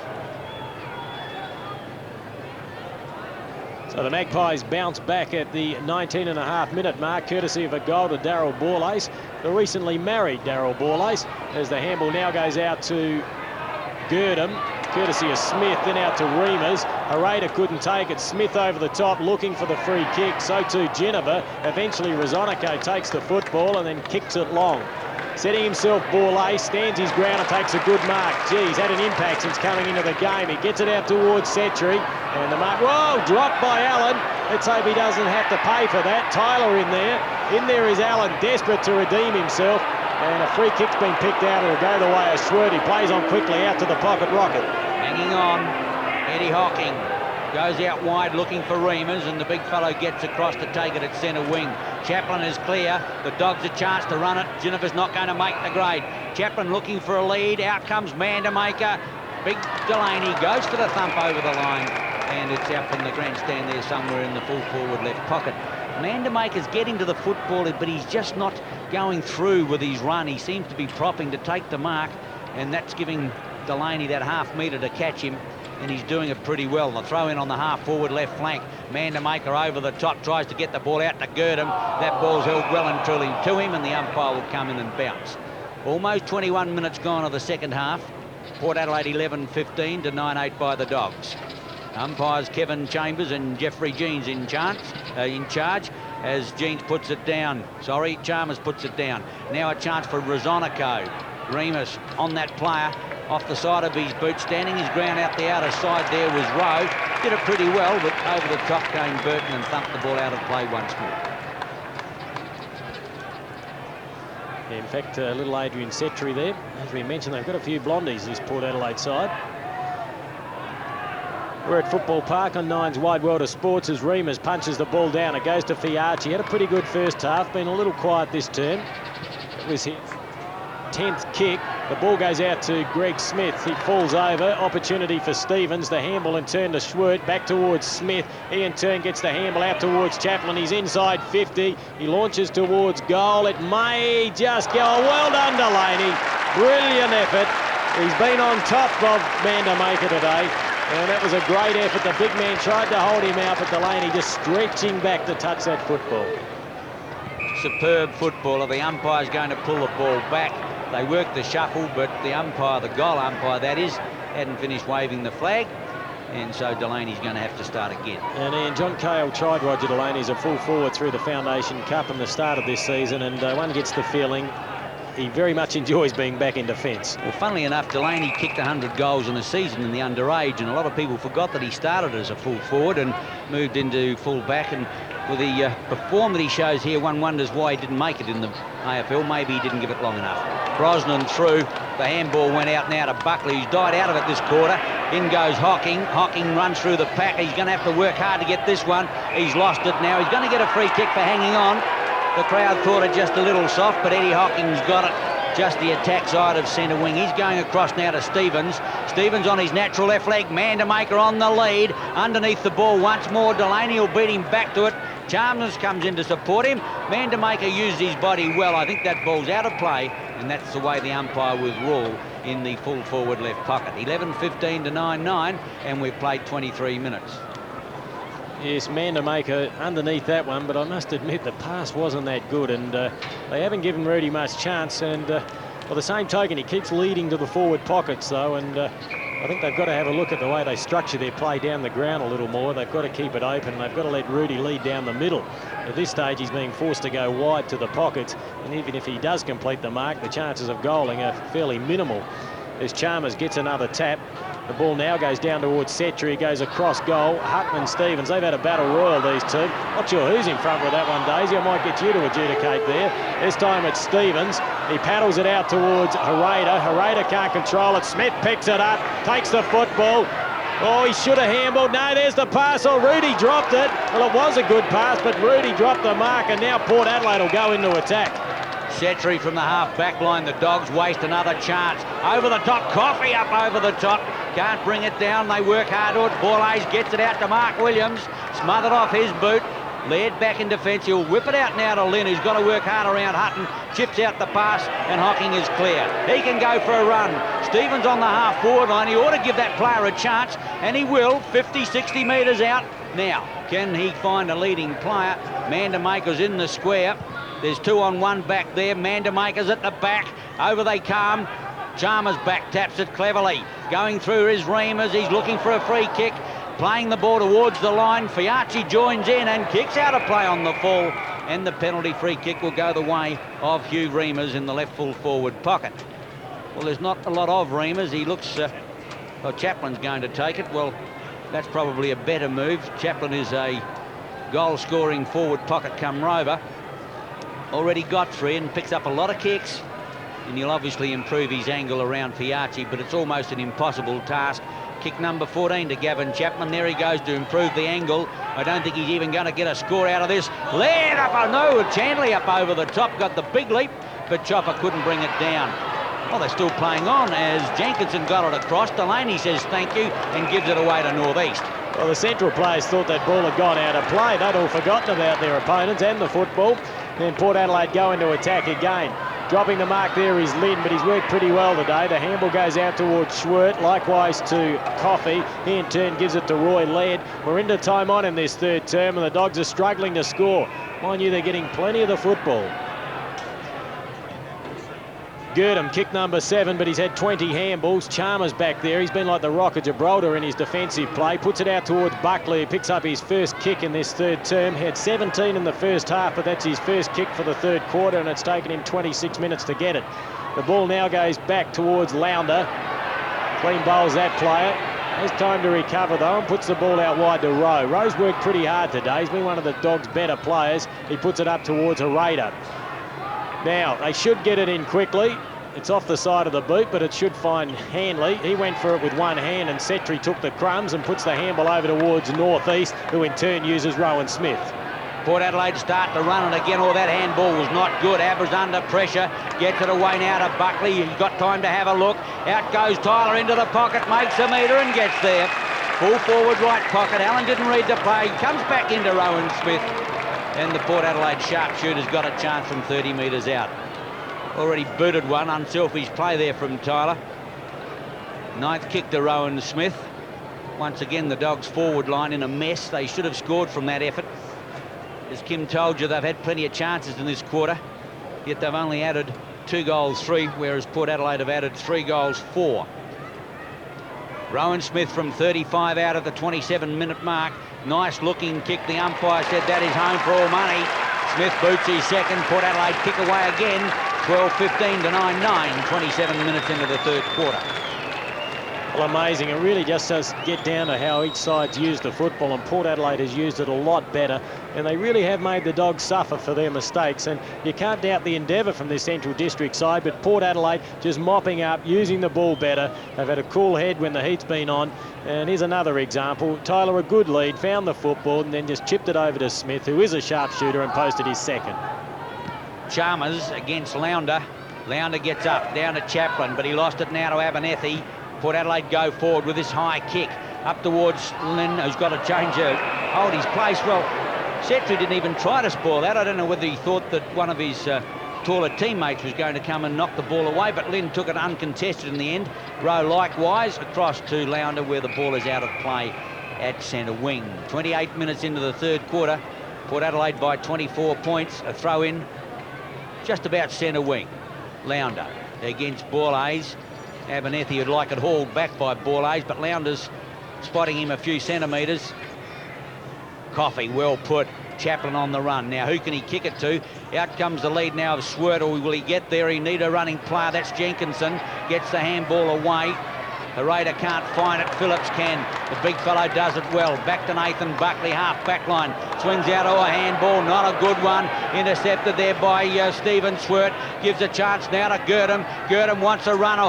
Going through strongly is Green. Green 30 metres out. Can't get a kick away. Good Port Adelaide defence. They're still not out of it, however.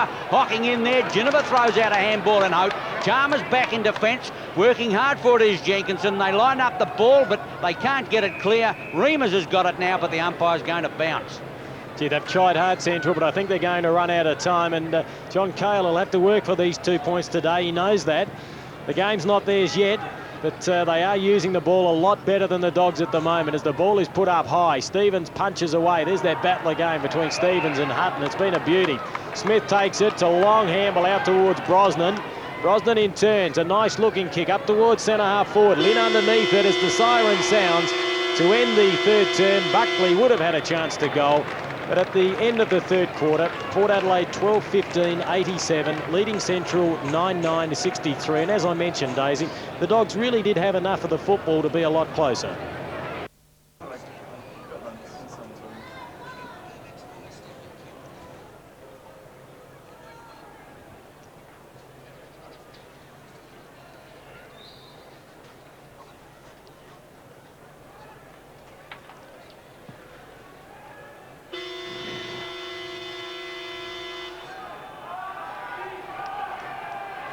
Thanks, Scott. Final quarter at Footy Park.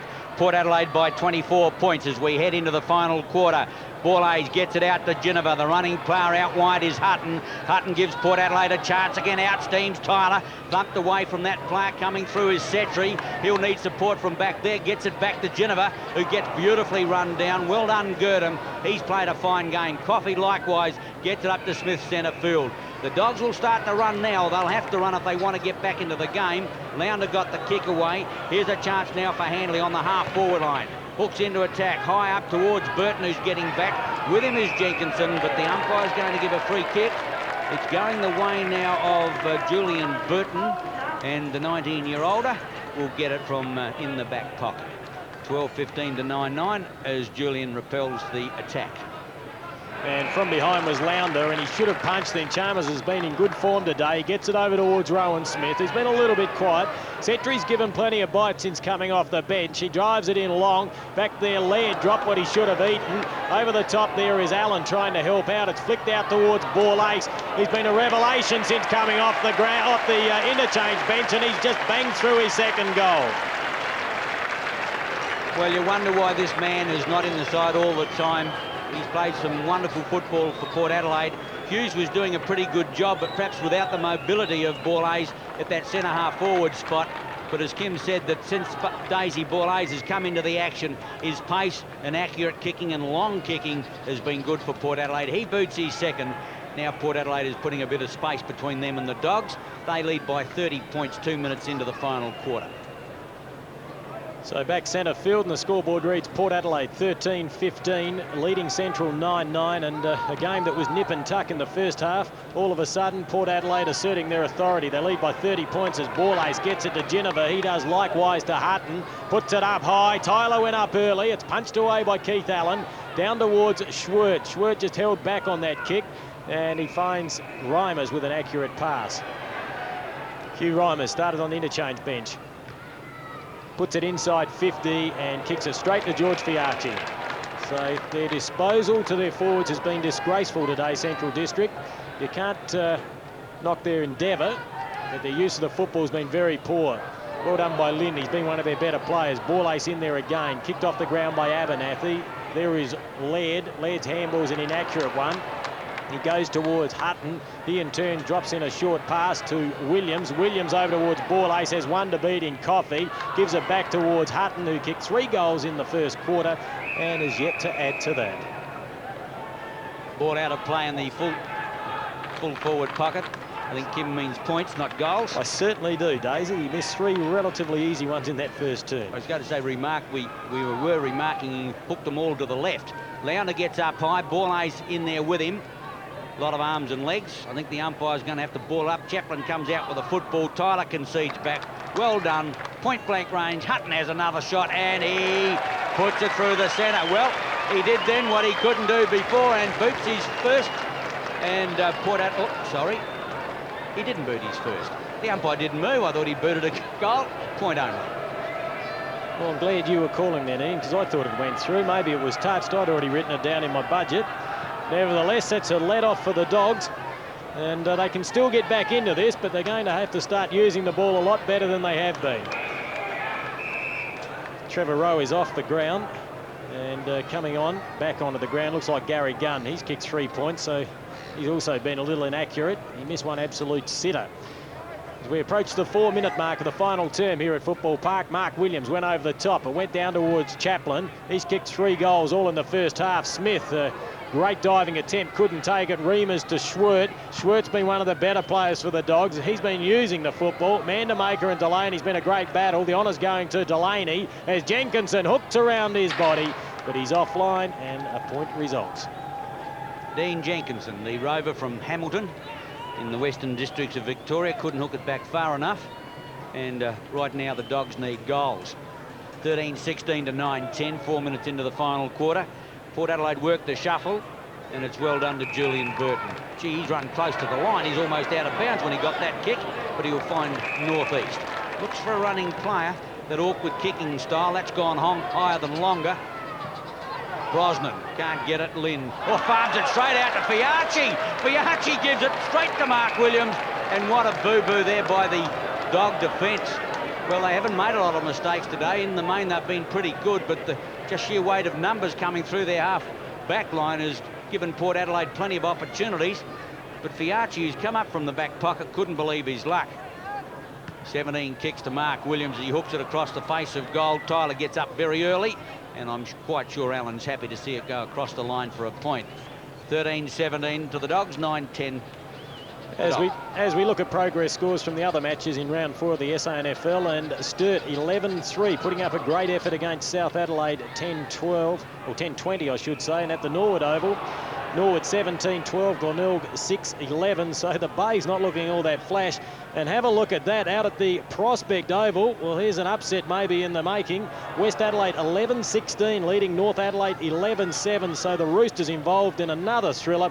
And the final score from Victoria across the border, Fitzroy too strong, 19-16, 130, defeating the Adelaide Crows 14-13, 97. The Dogs defend through Gary Gunn. Takes it back now to Green. Changed his mind as he comes out from centre half back now. This is where the Dogs have been lacking all day. Phillips has got no pressure on him at all. Slips it out to Abernathy. Out wider now is Hutton. He's given his teammate or his opposition the slip. He'll run into attack now. Kicks out the long one, looking for Tyler. Got up very early at the back of the package. Williams, point blank range, and grubbers it through. Well, it was certainly point-blank range, but he nearly didn't make the distance. He knew he had to hook it back. It just caught his instep. The accuracy was there, and the ball just went end over end and eventually rolled over the line. So the Magpies increased their lead with Mark Williams kicking his second. And this has been the difference. They've been able to go into the attack with much more fluency with a long kick, this time from Hutton. Got plenty of penetration. Allen at the back of the pack couldn't control it, but Williams could. The Magpies by 37 points, 14-17 to 9-10. The Dogs will have to do a bit of work to get out of this from here now. Going through Reamers, looks for the running player, can't find one, hooked around the corner, but Man Mountain's back there again. Phillips played a fine game. I think Coffey's probably gone to centre half forward. I'll get Kim to have a look at that. As Abba runs the ball out of defence, brings it beautifully back. Gee, Hutton's been one of their top players. He sets sail again. Mark Williams can't get there. Off the fingers, it comes back to Lynn. A sensational first half. He's been a little quieter since then, and that kick doesn't really lift him up the ladder much. Getting back on it now is Gunn. Oh, almost had an airy. Stevens comes across, needs support. Back to Gunn. He'll have to get through the pack, can't find it. Laird under pressure. Stevens again. Players look like they're getting a little tired. Lounder with a chance, should run it to Schwert, but he'll run it back to a teammate in Handley. Schwert on his hammer there, will get the ball next. On the left leg, the Dogs go into attack. Out steams Mandermaker. Thumped away by Delaney. Phillips there. Mandermaker gets it down. Can't find a mate. And it was Rosonico, Fiarchi and co. And Port Adelaide out of trouble again. And Abba, oh so nonchalant, just kicked backwards to give it to Roger Delaney. And he had the vision down the ground to find Geneva, who in turn gives it towards Hutton, who kicks from outside 50. He's kicked 1 goal, 3, and he didn't make the distance. And getting back to that move, Coffey has gone to centre half forward, Hereda to centre half back, and Daisy Borlace is playing centre half forward for the Pies. As the ball is put up high by Gaffney, a player of the future, and Allen takes the mark. Well, they've struggled up forward. Hereda just not the answer. As I said at the start of the game, he looks a dead set backman to me. He's tight, he's defensive, he's not pretty, but he's effective. But up forward, just not creative enough. As the ball goes back towards Phillips, that familiar kicking style, he puts it out towards Geneva. He's worked up a useful sweat out there today. It's been pretty warm, and there's the pass to find Tyler. Mark number 7, this will be kick number 10, and he's posted 5 goals. 9 minutes into this final term. He kicked 9 last week. He's kicked 5-1 today, and his confidence growing every minute. And Keith Allen, well, he's tried hard today, but just too many opportunities for Tyler. Let's see what happens from about 35 to 40 metres out. Not a bad looking kick, and the umpire says it's just offline. So Port Adelaide move along to 14-18, Central 9-10, and in a spot of bother. They sure are, Kim. They're making all the running at the moment, Port Adelaide. Just looking a little bit too good. Lynn, the kick in, will find Hockey. Started on the interchange bench, maybe just after last week's battle with the telephone in the bunker, but whatever, he's come onto the ground now. Hasn't been a big contributor. This man has with the ball. Stephen Schwert, extremely fit, finds Lounder, who's worked hard in ruck. The big fellow slips it over. Here's a chance for Handley, gets it out now to the running green. What can the Dogs get out of this? Goes for home with a long one. It's Burton up there using his body well. Thumps the ball across his line, concedes the point, but Port Adelaide don't have to worry about conceding points at the moment. 14-18 the Magpies, 9-11 the Dogs. 10.5 minutes into this final term, and Rudy Mandermaker about to be dragged, which he won't enjoy. Coming onto the ground, Damien Arnold. As Buckley, who was perhaps best man on the ground the first half, has been very quiet since. Gets it to Northeast, who does likewise to Setri. And Gaffney up before acceptances and pushing the back there, and the free kick will go the way of Gary Gunn. So Gunn now playing in defence after originally starting up forward. This will be kick number 10. Nearly took a spectacular mark in the early in the game, but it wasn't paid. The ball punched down towards Schwert, shrugs the tackle but lost the football. Flicked up by Northeast, out to Setri. He goes back to Lounder, he'll have to be quick. Oh, he wrong foots the opposition quite nicely, chips out a pass, and Stephen Schwert takes the mark. This will be kick number 20, and fast emerging as the Bulldogs' best player. One of the few players that's used the ball effectively all day. He's also had 15 handballs, so I'd say he has been the Dogs' best player. Hanley gets it to Jenkinson. He hooks around his body, and Abernathy nearly intercepts, but the crumbs have been picked up by Chalmers, and he would be very high on Port Adelaide's list of best players as Williams takes another strong mark. Mark Williams had a fine game. His 20th kick, used his body brilliantly, booted a couple of goals. Now he's settling play down, waiting for someone to get in position. He's going to give the chance to Gaffney. Can't quite control it, and the ball goes out of play.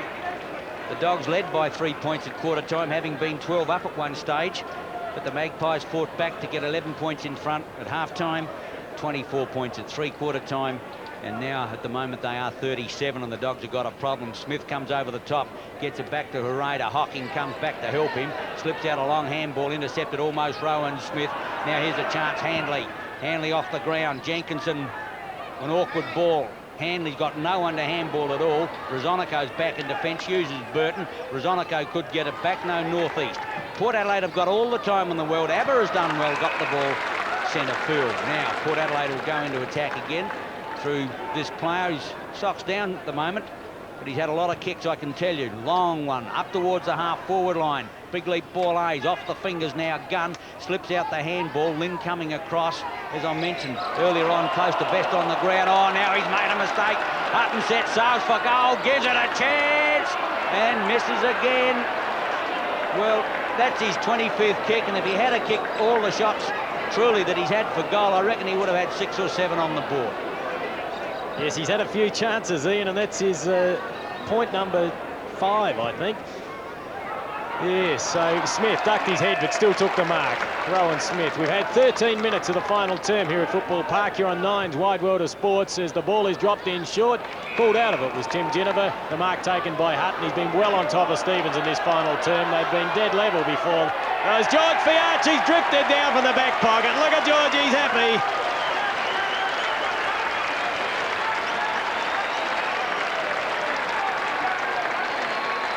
Well, doesn't George love kicking goals? He sneaks up on the outside there. He reads the play beautifully. That man Hutton's in the action again. George gets a good sit. He likes to kick on that left foot. And above all, he loves kicking goals. That's his first. And the Port Adelaide fans here at Footy Park give him a huge roar of approval.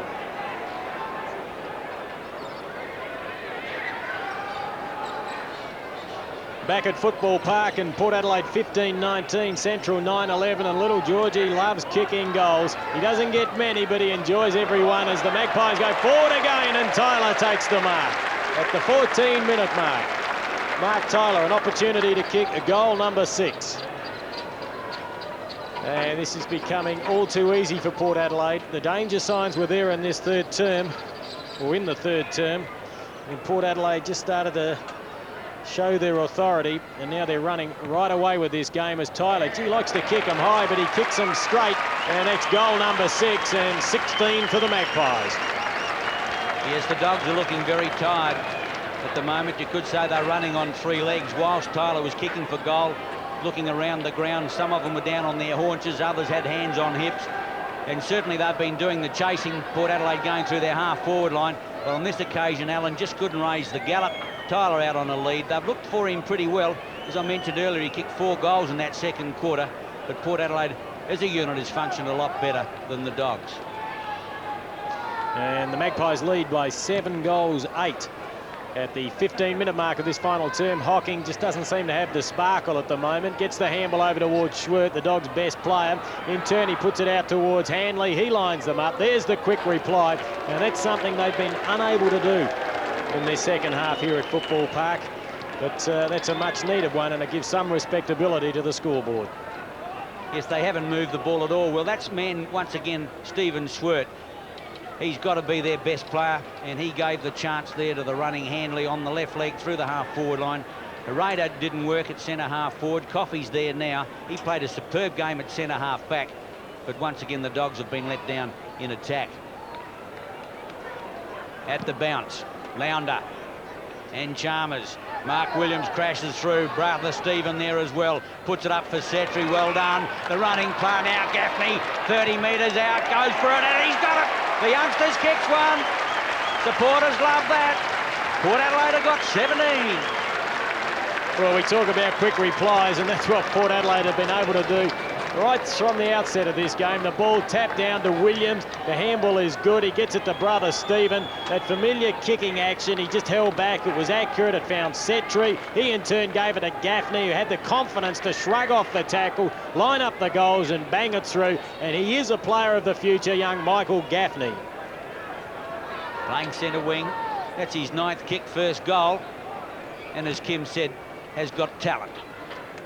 Lounder thumps the ball. Rowan Smith reads it well. Back to Rezonico. Gee, put him under pressure from Reimers.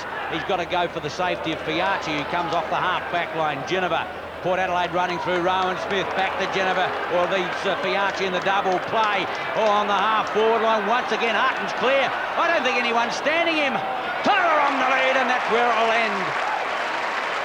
Well, I reckon Hutton has been 30 metres clear of his opponent in this last quarter. Yes, and his opponent, Scott Stevens. And as I mentioned, at three-quarter time, they were about, well, it was 16 kicks and 6 handballs to Hutton and 16 kicks and 4 handballs to Stevens, and they'd been level pegging.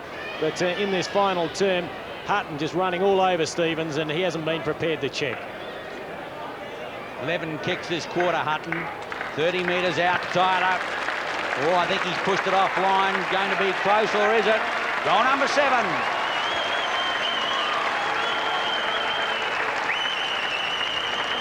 So Tyler just applauding the players down the ground for their accuracy with their footwork. The ball was put out towards Hutton.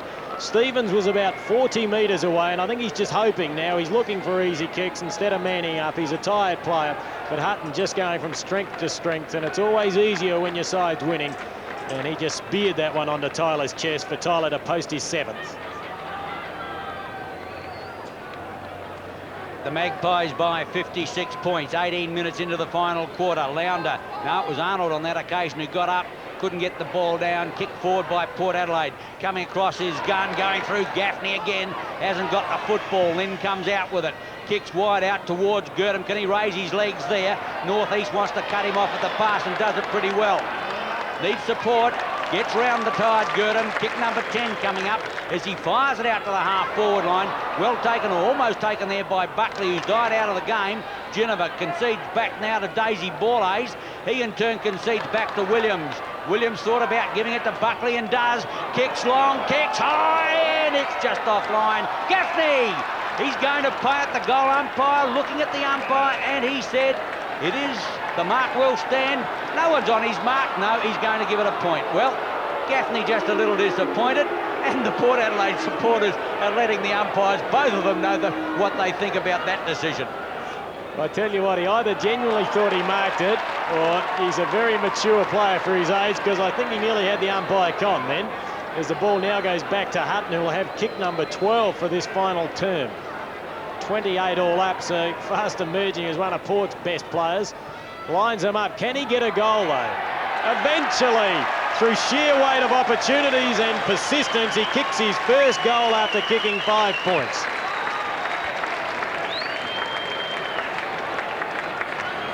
Well done, David Hutton. I won't say he's an underrated player, because probably the only people who underrate him are other than Port Adelaide supporters. I know the Port hierarchy think he's a wonderful player for the Magpies, and at centre wing he had a great duel with Stevens earlier in the piece, but he certainly finished on top, superbly fit. He's booted his first goal, and he's had over 30 possessions for the afternoon. So Port Adelaide very mean and businesslike in their approach in this final term, and that's a trademark of their game. At the 20-minute mark, they move along to 19-20, Central 10-11, so they're accumulating some nice and healthy percentage here in this game against the Bulldogs.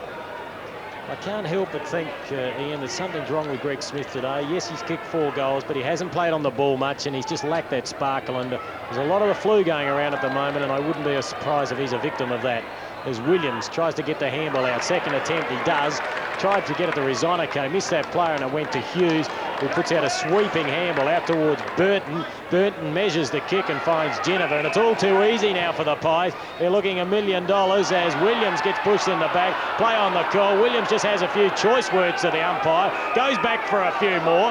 Well, he's given him a real spray. You're not wrong, and Mark can do that. He felt that he was pushed in the back, just getting back to Greg Smith. I agree that something is probably not right, but gee, a man at 36 years of age, and in this heat, he's entitled to feel a little tired. Williams still having a word to umpire Kevin Chambers, and his ears would be ringing at the moment. He's still going. I think enough's enough. I don't think he's going to change his decision, Kim. 19-20 to 10-11, 21 minutes gone. Smith comes over the top. Well done, Coffey, to get it out to Stephen Swert. And he's raised a gallop back to Coffey, but runs him into a snooker. The big fellow gets out of it well. Smith now out clear. Gets the run on quickly now to Green. Green goes out wide to the lead of Hereda, and Burton can't raise the gallop. And Hereda's got a chance from 40 metres out. And Hereda's gone back to centre half forward, and I would suggest Coffey's gone to centre half back. And that is purely being brought about by the way Port Adelaide are playing in this final term, and coach Alan Stewart just had to do something in defence to try and stop the rot. Port simply has run over the top of the Dogs in this last quarter, finishing off strongly. Hereda, as I said, from 35-40 out. This will be just a dying bound by the Bulldogs. In fact, he might have even hooked that across the face of goal. Now the umpire's going to give him one, and that's one the Dogs badly needed.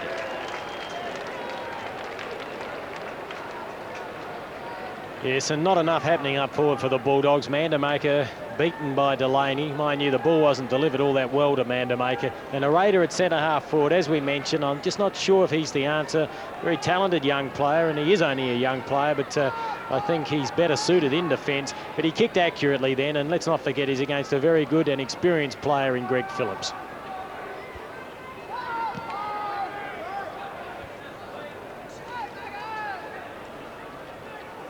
Working hard for the ball at the bottom of the pack there is Stephen Williams, but the umpire will come in and bounce. 23 minutes into the final quarter. Port Adelaide by plenty. They lead by over 9 goals now, and the Dogs have just stopped to a walk in this last quarter. Port Adelaide's better method is proving precise. Abernethy. Umpire's going to give a free kick to Port Adelaide. I think Gaffney's going to get it. Outside 50, don't think he can make the distance. Tyler on the lead, goes up towards the pocket. He's going to get a leap away. Allen there right with him. Allen over the top. Mark Williams on the left leg, never got it away. Gee, that's gone higher than longer. The umpire's called play on. I don't think he's going to let Hutton get that one, and he's going to ball it up right on the edge of the square. Well, to be fair to the umpire, right from the start he was calling play on. It certainly would have covered 10 metres or 15 metres up, but not in length. The bounce right on the edge of the square. Arnold can't get clear. Borlase can. Tyler Shepherd's got the ball. The umpire's going to give a free kick now against Tyler for a push in the back. And this kick will go towards Allen, I think, the full-back, or is it Lynn? It's going to Keith Allen, the full-back for the Dogs. Well, Mark Tyler just having a word done by Jeff Jeans. So Jeans and Chambers copping an earful in this final term here at Football Park. But that's part and parcel of being an umpire. 21 kicks for Stephen Swert, and he's taking plenty of time to have this one. We're approaching time on. We've had 24.5 minutes of this final term. Danny Hughes pushed then and allowed by umpire Chambers. The man pushed out of it was Arnold. The ball backed out towards Greg Smith now. He kicks around his body, puts it up high. Eddie Hocking will have to fly. He came from behind, got up high, recovered well. The Hemble over the top's a good one to Hereda. Can he kick his second? Lowndes there. He ignores that option and misses the goal. Well, he should have put it through with a kick. If not, the handball should have gone over the top. Couldn't agree more. It's probably academic, but every goal counts in percentages. The lead comes from Abernethy. He can't get it down. Fights on. Half forward line. Hanley in the action again. Can't get it out. Tired players. And the umpire will bounce on the half forward left flank for the Dogs. 19-20 to 11-12 into time on of the final quarter. And up until, say, just prior to three-quarter time, it had been a pretty good contest. But Port Adelaide have just been too good in the end. Swert must be close to best on ground. Hooks back in towards the half-forward line. Hereda can't quite find it. He goes in for the football. Gets it out wide now. Reimers with a chance. Oh, runs into a dead heat there with North East. And he's gone for holding the ball. And the rugged defender gets it at centre-half back. And Fiachi gives him the lead down the outer side again. Well, the old Batman and Robin duo, they're back and they're looking pretty good. Out there is Fiachi. Delaney's there to Shepherd. They're inseparable, these two. Kick number 15 coming up for George. He gives it to his buddy for supporting him. He puts it out towards Tyler. Couldn't take it. Back there is Lynn, one of the Dogs' better players. He in turn puts it to Coffey. He'd also have to rate a mention. He's tried hard. He gets a long kick away. It's a wobbly one, but there's no one home. And by gee, they've broken down up forward, the Dogs. Danny Hughes gets it back to Delaney. They've got all the time in the world. Slow motion, in fact, as the ball is passed in towards Stephen Williams. Gets around Girdham quite easily. The ball goes out towards Buckley now. Buckley around his body, looking for Tyler, and he's found that player. Well, it all becomes very easy when you have a lead like this. He's taken 10 marks. This will be his 13th kick, and it should be his 8th goal. 9 last week, maybe 8 this week. Kim, not a bad effort at full forward, especially when Porter's been looking for one. Well, put it this way, you wouldn't be nervous on Thursday night when the selectors are picking the team. He'd be feeling pretty confident and pleased with himself at the moment. Chance to kick his 8th goal, and he's put it through the middle. The umpire tilts the head backwards, and that is 8 goals to Mark Tyler. No question, he likes the southern end. He booted 4 goals to that end in the second quarter. Now he's got 3 in the last quarter, and so he likes the southern end. Once again, Stephen Williams, gee, can he use a football? Comes in high, and once again the Dogs just too tired to raise a gallop. Coming in late was Gunn, but Tyler had got there comfortably, and point blank range, he couldn't not miss. We had some final scores. Have a look at that for an upset. The Double Blues have knocked off South Adelaide 108 to 98. Well, Stephen Trigg will be pleased about that. Norwood have killed the Tigers 2019 to 13-13. And at the Prospect Oval, West Adelaide have defeated North Adelaide, who are yet to win a game in 92, 18-19 to 16-11. They're running out victors by 20 points. And of course, the Adelaide Crows defeated by Fitzroy in Melbourne. So a lean day for the Crows and a lean day for the Bulldogs here at Football Park. And we're live on Nine's Wide World of Sports. Certainly a lean afternoon. They're down by 62 points as the ball goes out towards centre wing, and Handley looking now for Big Reamers if he can find the handle. He runs into trouble. Rowan Smith takes it off him. The Port machine will run again. Hughes through, kicks in long. Out comes Tyler on a long lead. He'll get it on the half volley. Taps it over to Geneva. Tries to make the Shepherd. Well done, Allen. Gives the chance now for Stevens, who's run out of gas. The running player Green through the half back line. They go long. Eddie Hocking clear on the half forward line. And the Flea's got it. Now, who can he kick it to? He goes round the man on the mark. He'll go for home with a long one from 40 metres out. But once again, he's offline. The Dogs can't take a trick, and they've got their 13th point on the board. We've had nearly 29 minutes of this final term, so the siren should sound at any moment. Mind you, the Magpies have kicked 8 goals in this final term. Central have managed 2. And a free kick will go the way of North East for being hurled. He just chips out a pass wide to Burton. Burton's been very businesslike in his game today. Hasn't had to do a lot as Stephen Williams drops it into Daisy Bourlace, who has been a good player since coming onto the ground. He puts it up towards Tyler. Allen has the sit and punches away effectively. The ball goes down towards Buckley. He's a real class act, Buckley, but that one was smothered. And the ball out of play on the right forward pocket. Kim, we think, and I say we think, they've used Nathan Buckley as a run-on player, changing on the half-forward line. Now, we've seen him before at centre wing. He played a brilliant first half, but he's run out of steam in the second half or hasn't got into the football. Maybe he's more used to or would go better at centre wing. Yeah, it's hard to say. He's only a youngster. He's learning the game as the ball is close to the boundary line and the points conceded. We also saw through the Foundation Cup, Ian, he was playing out of a permanent forward pocket, which I think really did harness the ability that he had. But, yeah, it's warm conditions today, and he really did go like a bat out of hell in that first half. He knocked up getting kicks. He had over 20 possessions, 17 kicks and 5 handballs in the first half. And, you know, maybe he's just run out a bit of petrol. I think he's got the skill to play anywhere. Play him in a forward pocket, back pocket, maybe even give him a run in ruck. Very talented young man, 19 years of age. Oh, what a future. 2021, 11-13, Port Adelaide. Also with a future after today's game. That means it'll be 3 wins and 1 loss. More where Port Adelaide would like to be. Swert gives out a long handball. Stevens is going to have to work hard for this. Hughes came to meet him. Stevens did it well. Chopper Hanley with a chance. He has to get out the handball now. Here's a chance for young Jenkinson. Puts it on its way. Harada. Well done, well put. Harada's got it. Siren sounds. Kick will stand. It's purely academic, as I said before, but Harada's got the football from 40 metres out. He's already booted one, and I don't think he's going to add to his score with that one. Another point to the Dogs, and they go down by 61 points. Yeah, 61 points, and it really was a better game than that, but It was the Central side leading by 3 points at quarter time. They were down 11 points at half time. Then in the third term, Port Adelaide really applied the pressure, and Central couldn't cope with that. They couldn't use the ball. They didn't direct it accurately up forward.